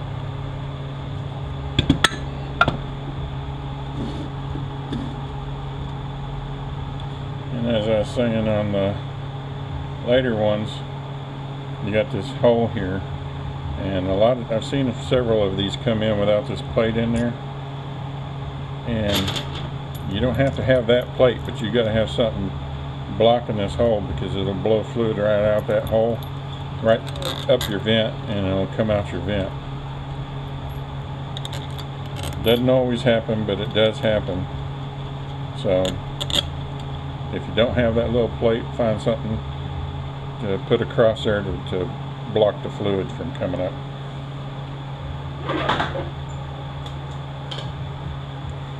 I don't have the line-up band for this. I just use my 700 one, and I put it on here, and I just kind of pull it tight, make sure I'm lined up properly, and then I tighten it down.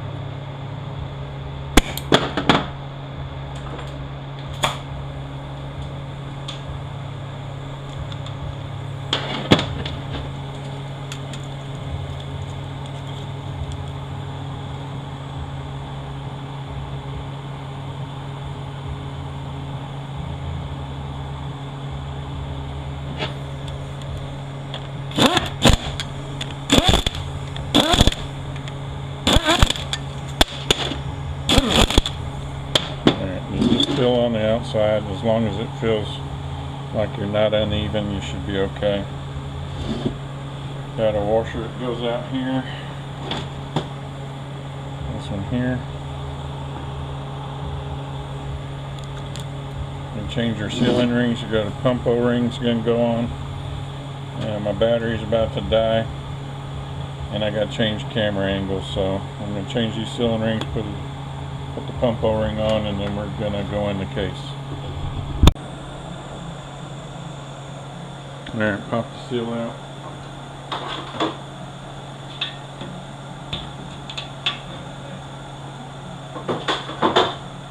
Make sure this little orifice is free. And there's your case bushing. It comes in from the other side. You're going to drive that in till it's flush. And you got this washer that goes down here, and sometimes you have to grind some on these little tabs once you put a one-piece case bushing in it, because it's got a fit inside here. Sometimes it don't fit properly, so you may need to grind some off on one of these tabs.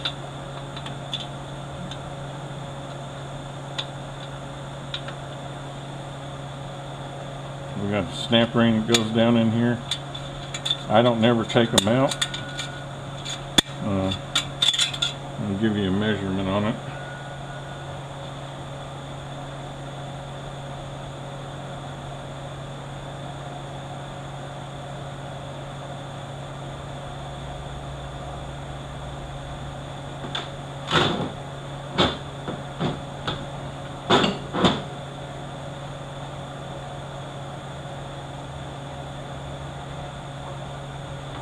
.41 thousandths. It goes down in the bottom of that groove.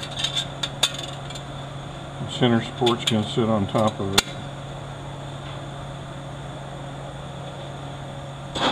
Put your band in, rear band in. And put your anchor pins right there. I kind of started in at an angle.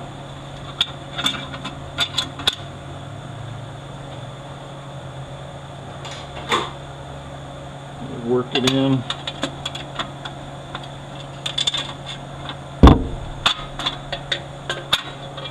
Once I get it down there, I take it, put it through the ply hole, give her a good whack, kind of seats it, make sure we're centered.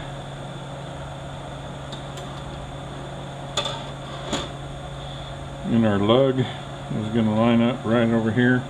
Our feed hole is going to be at the 6 o'clock position.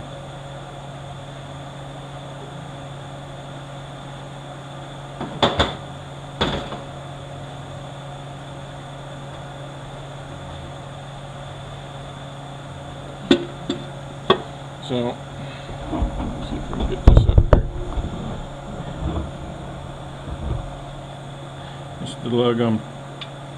This is the lug I'm talking about. Here's our feed hole. Kind of line the pliers up with the feed hole. Keep pressure down on the center support, because if the band grabs the planet, it's going to want to push it up.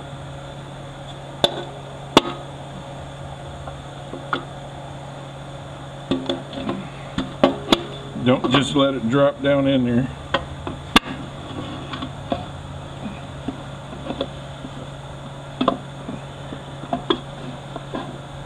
Make sure. See, it's kind of grabbing.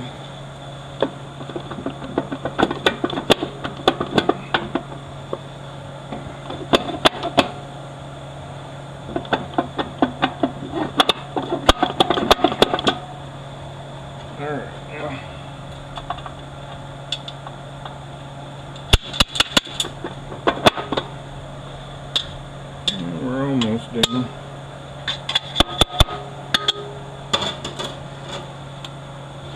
Let me get this out here where I can work on it a little bit.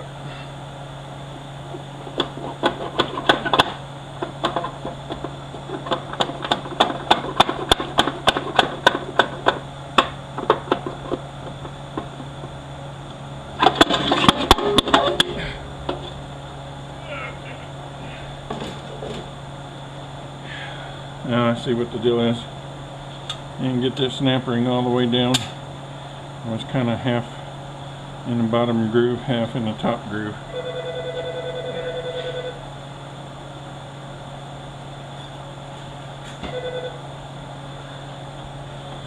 And it should go better this time.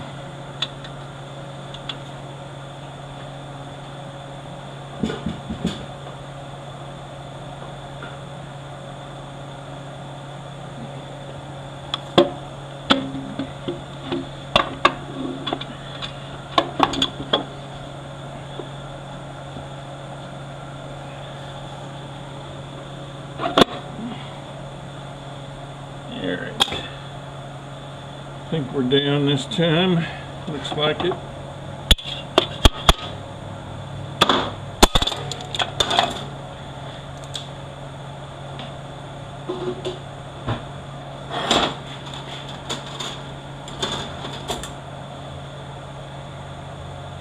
We got our tapered snap ring. The taper is going to be up. Opening's going to be over here at the 3 o'clock position.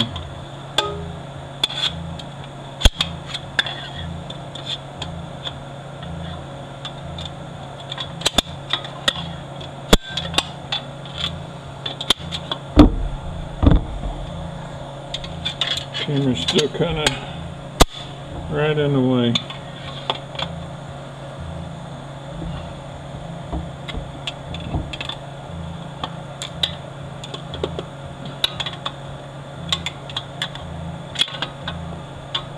There. We got this plate. The earlier ones didn't have it.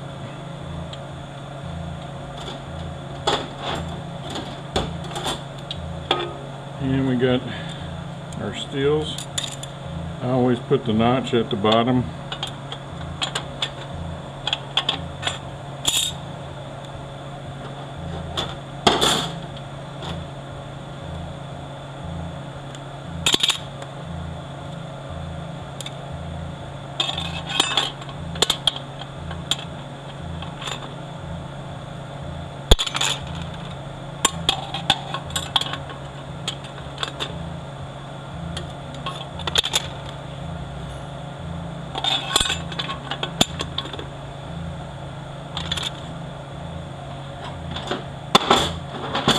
Pressure plate, and there's a difference between the early and the lates over here where it goes.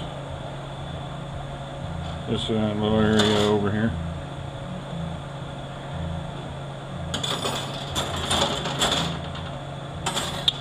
And then we put our top snap ring in, opening at the 3 o'clock.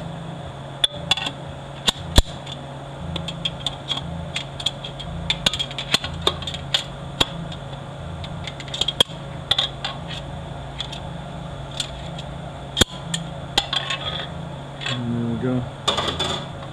Our front band anchor over here, the fly side down towards the servo.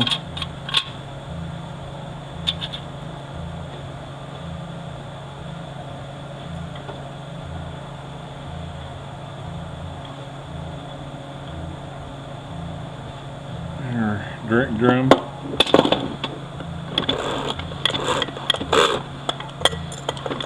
If it doesn't just drop in, you can apply air to the holes down here through where the valve body is, and it'll kind of help jostle it into place.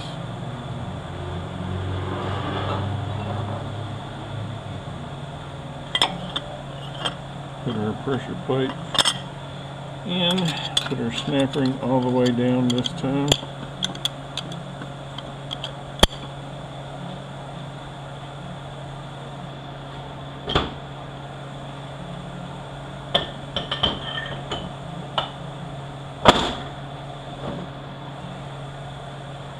Put our forward drum in.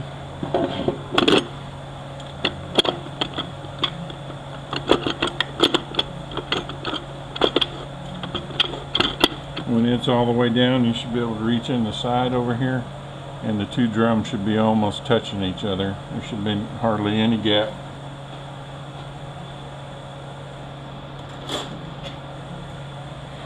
And our bearing in right there.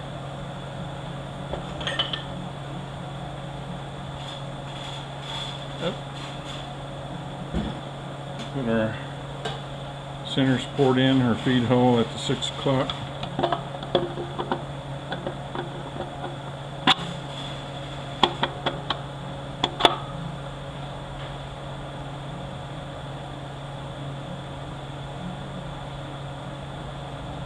You should get a new bolt in your kit. Just start it into the hole. Don't tighten it down yet. So we'll make sure we're lined up.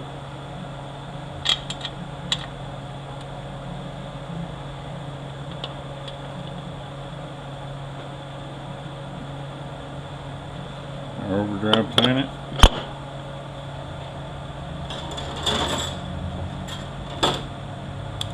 Our overdrive steels, the little one goes up at the 12 o'clock. These are turbulated again.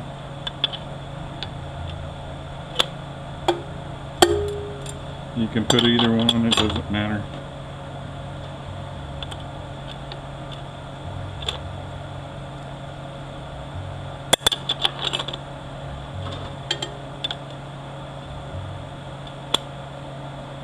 On the early units, this pressure plate had a much bigger area right up here where this goes. This is shaped different, and this is all different up here, so it takes different support and all that. Still goes in with the step up, and your opening of your snap ring goes in between there.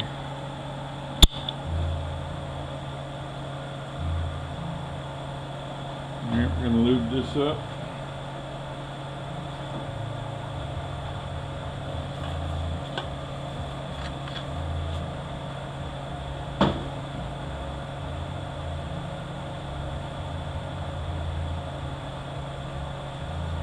Our gasket has the word up. You should be able to read it. And then just make sure all your holes line up.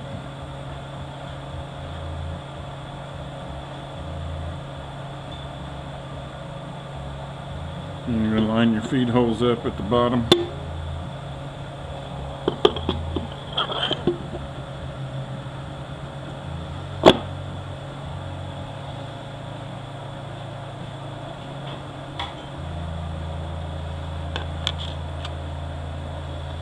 If your pump's not lined up, it's not going to go down in the case easy, and it's going to be a real snot to get back out of there if you just keep pushing it in there.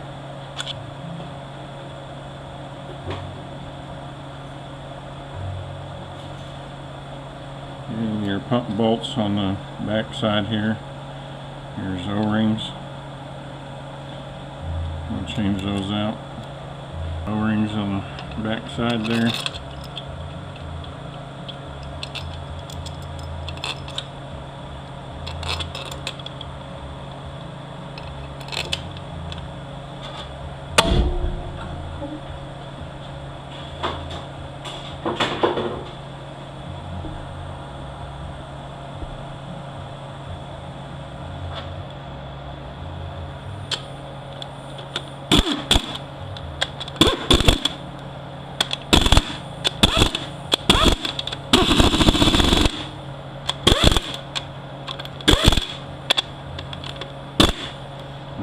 Input shaft should turn.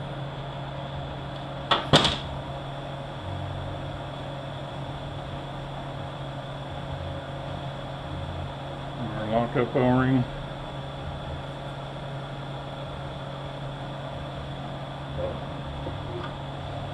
Now on the back side here.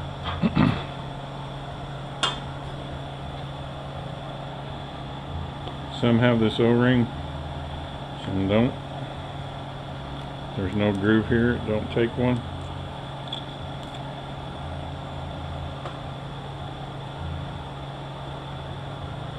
Lube this area up.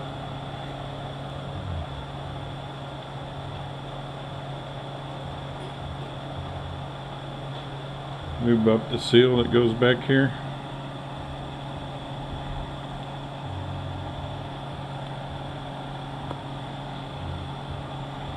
I do it this way because it's easy to roll that lip on that seal.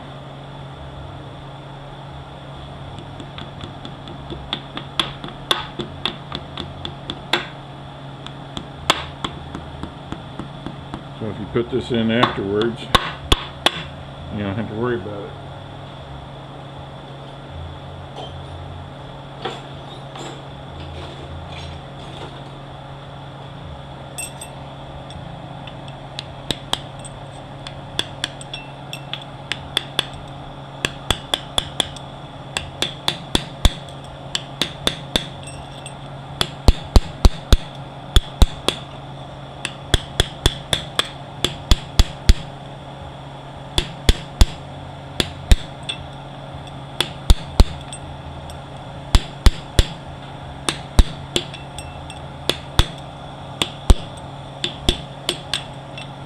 Drive it in until it's, you can fill it bottom out.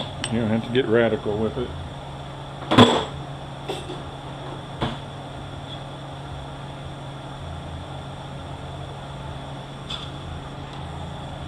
Put our snap ring in.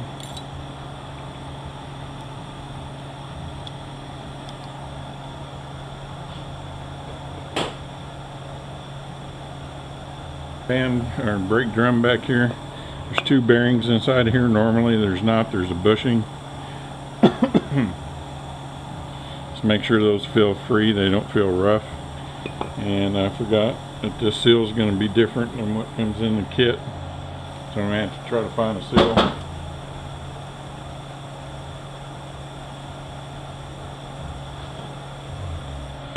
Takes an O-ring back here.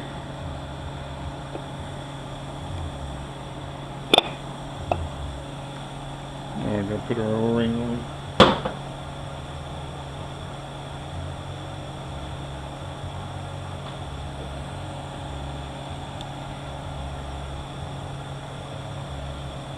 Go ahead and move that up a little bit. 15mm bolts on the back.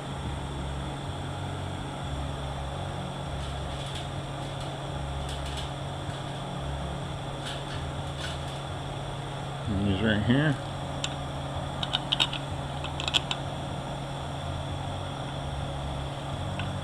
Don't worry about the rear seal after a while.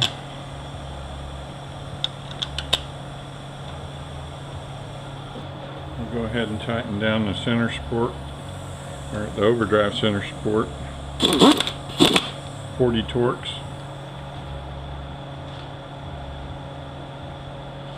The regular center support, you should get a new bolt. Always change this bolt. This is going to go in super tight. Just drive it in.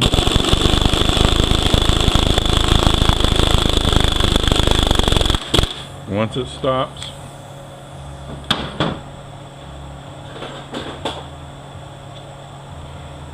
get you a ratchet and crank down on this thing like you're going to break it.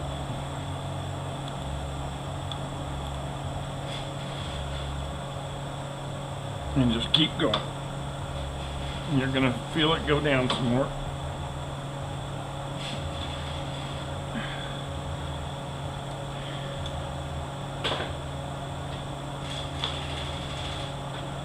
Alright, and right after you do that,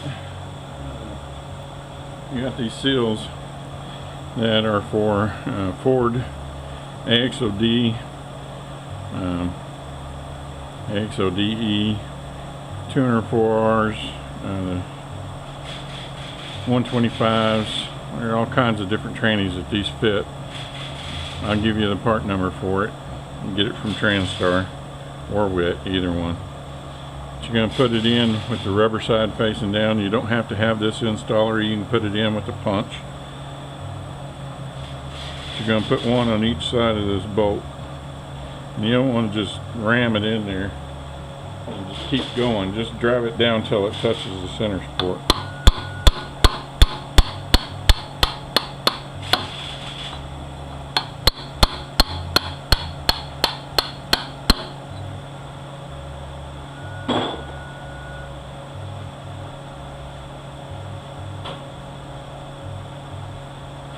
Don't remember where I got those installers. They're not for this particularly. They're for putting those seals in. There's 3 different ones. Let's see.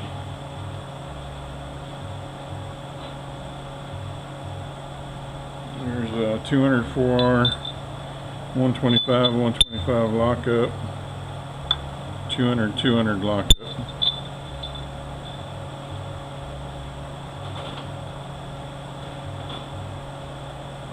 I want to say I got them from A-Tech, but I don't really remember.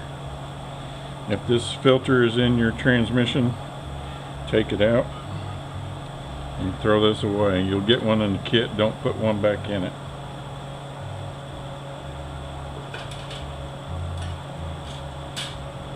And if this spring goes for this servo for your front band, make sure your band's centered up for your hole in your rear band.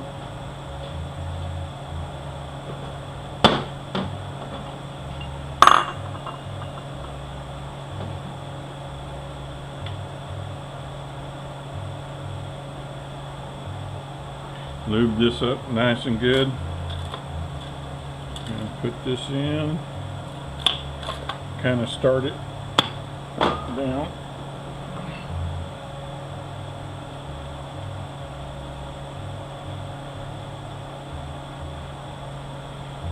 Got metal gasket that goes on here. It's shaped this way. It's going to sit right down here. This little edge is going to sit right there.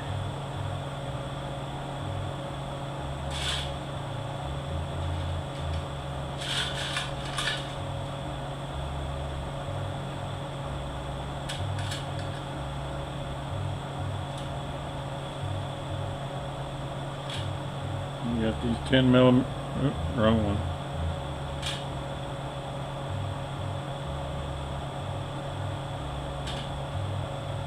You got these 10 millimeters that have hardly any shoulder on them. There's 6 of them. They're for this servo. Put our filter seal in.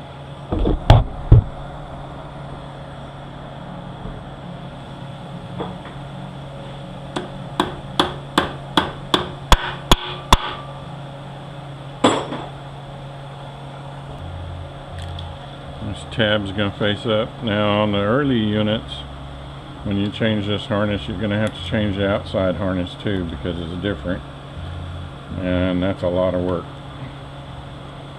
But they tend to leak really bad, so it's usually not an option. You gotta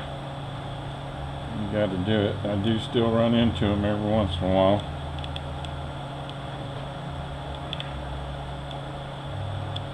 Come on now, get in there.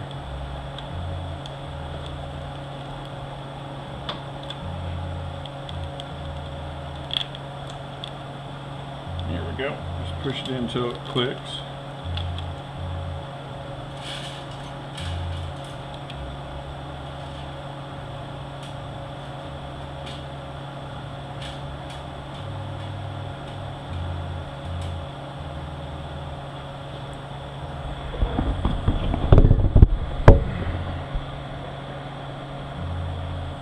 Alright, 8 check balls. One there, there, there, there, there, there, there, and there. Early ones took one back here.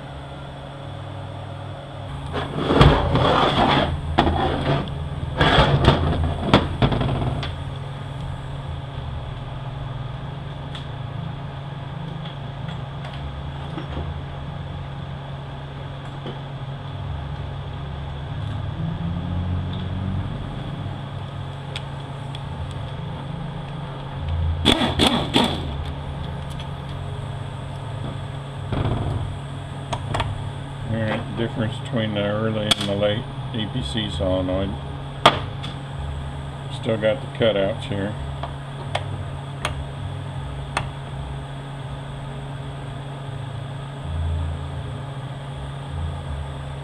Tab's still going to hold the solenoid in place.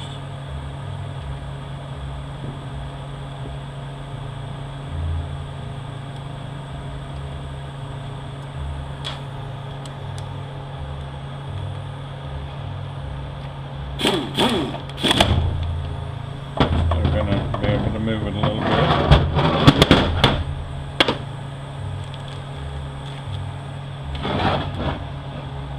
And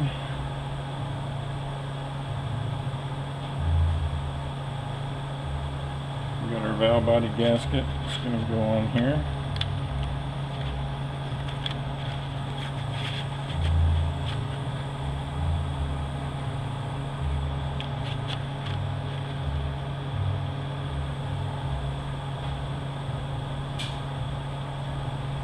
Separator plate. And there's 2 holes, one's right here, and one is right here. These are lineup holes. And we got our gasket for our accumulators.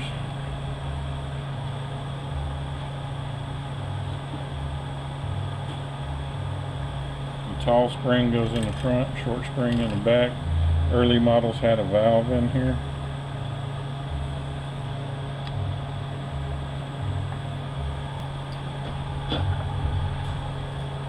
Alright, the bolts that go on here are all the same, and they are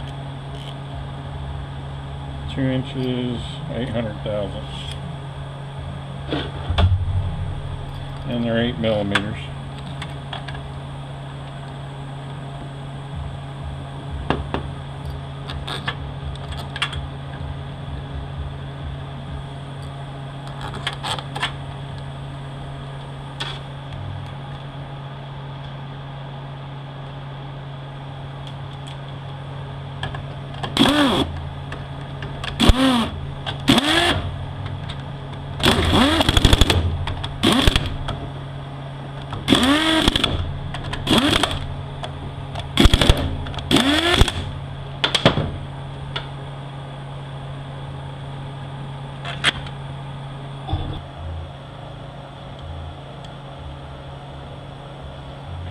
Gonna put our lineup bolts in.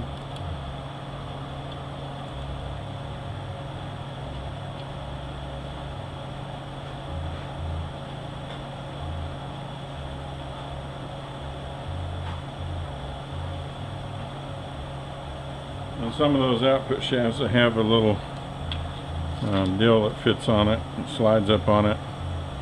And inside there's an O-ring that keeps your output shaft from leaking, your yoke from leaking.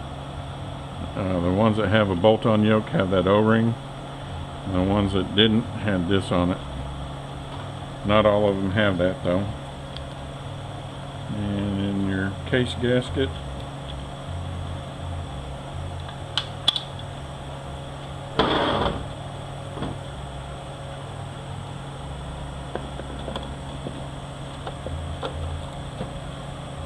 line up our manual valve.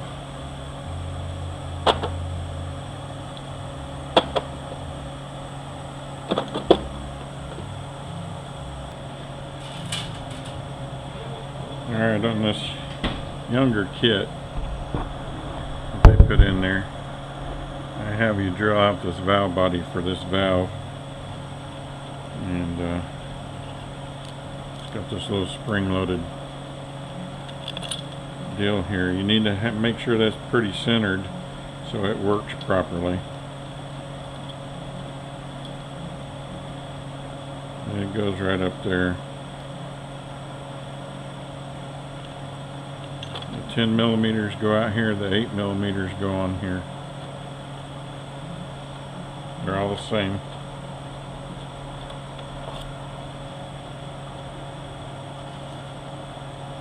And you got your detent that goes on up here.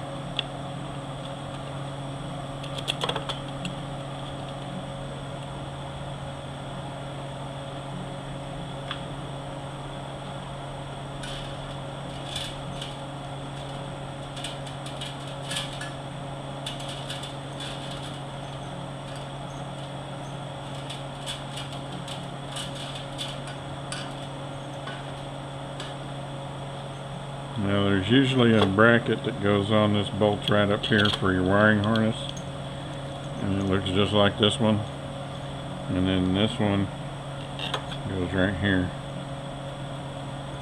The early ones had a third one that was back here somewhere.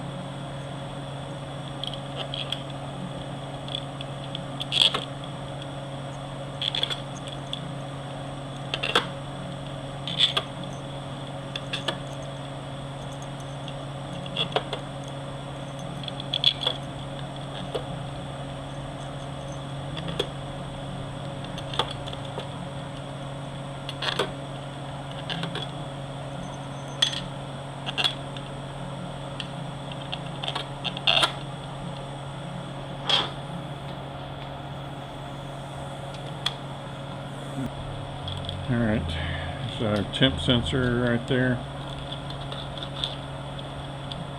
There's our pressure switch manifold.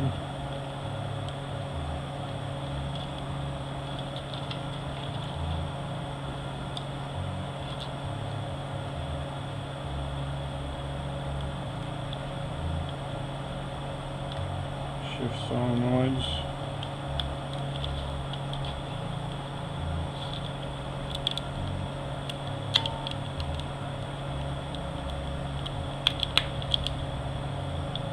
Lock up solenoid.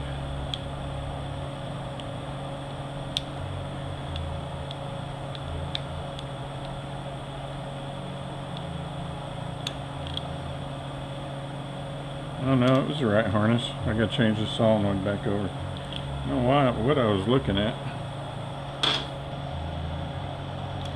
Alright. I always put these two little tabs towards the back of the solenoid.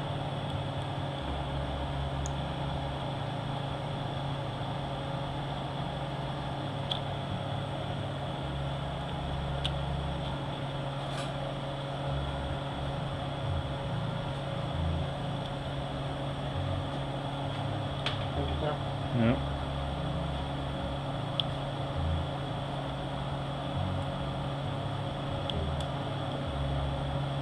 Alright, that lube tube. The late ones go back here. The early ones run from back here to up in the front of the valve body here. And bracket goes on right there.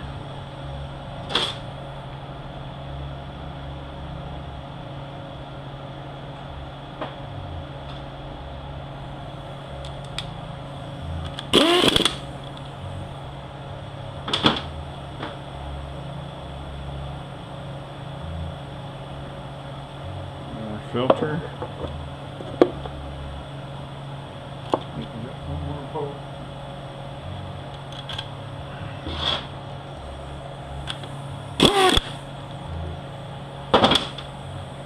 The transmission has this gasket, this molded one. Reuse it. Much better than all the rest of it. And if you want this one, you have to buy it separate. It's not going to come in the kit.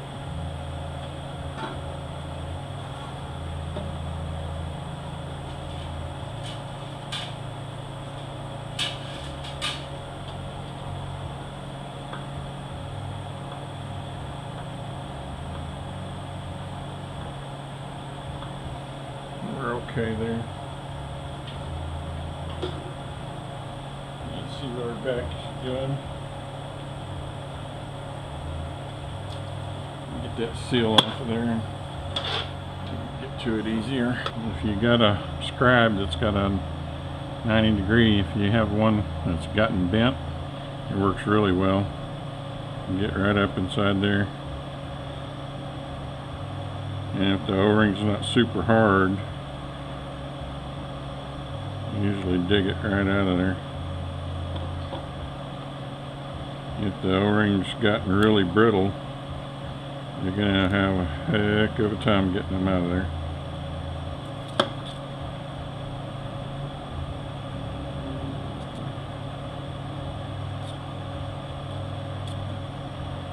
Just pull the O-ring out.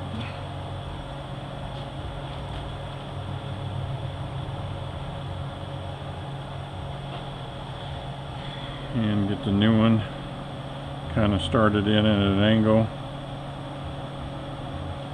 Guide it down into the groove.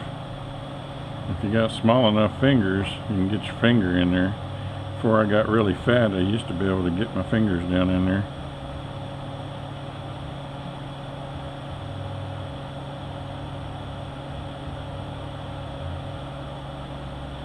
Just push it down into the groove.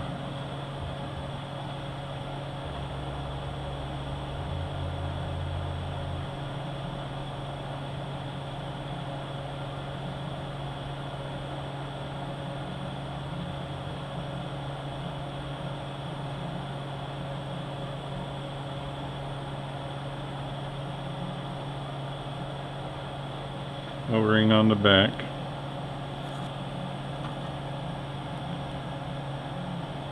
And then the cooler line clip. Just kind of get it on one side and pop it around.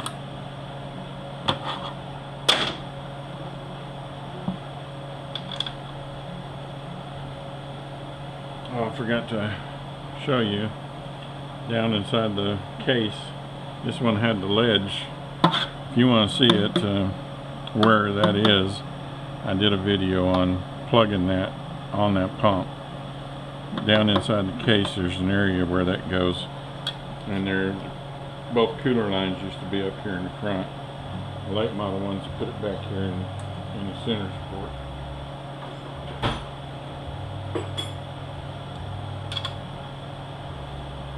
Three-quarters. Let's do the same thing to the front one. Your speed sensors are both the same, so if you get a speed sensor code, you can swap them out. And if you still got the code, you'll know it's either wiring or computer. If the code goes away, you'll know it's a sensor.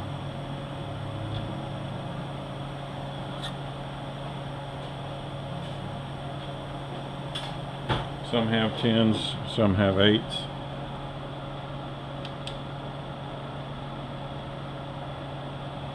And the other thing to do is our lever seal.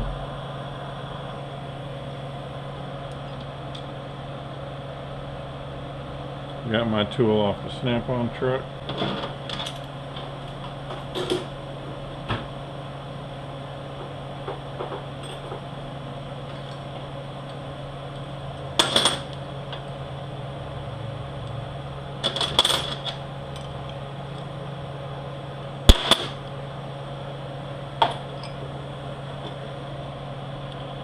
Just take the tool. When they're brand new, they start really easy. Sometimes on these, after you use them quite a while, they get kind of dull. And if it doesn't want to grab it, just give it a whack and it'll grab it.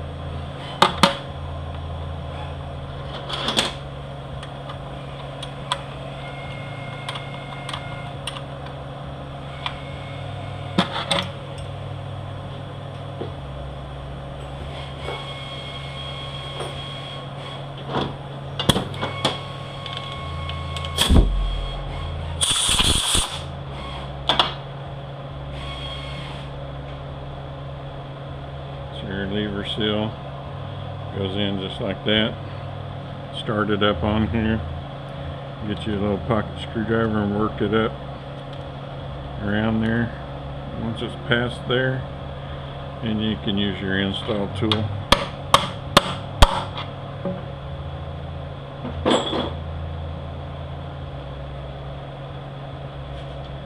And that's it for this one.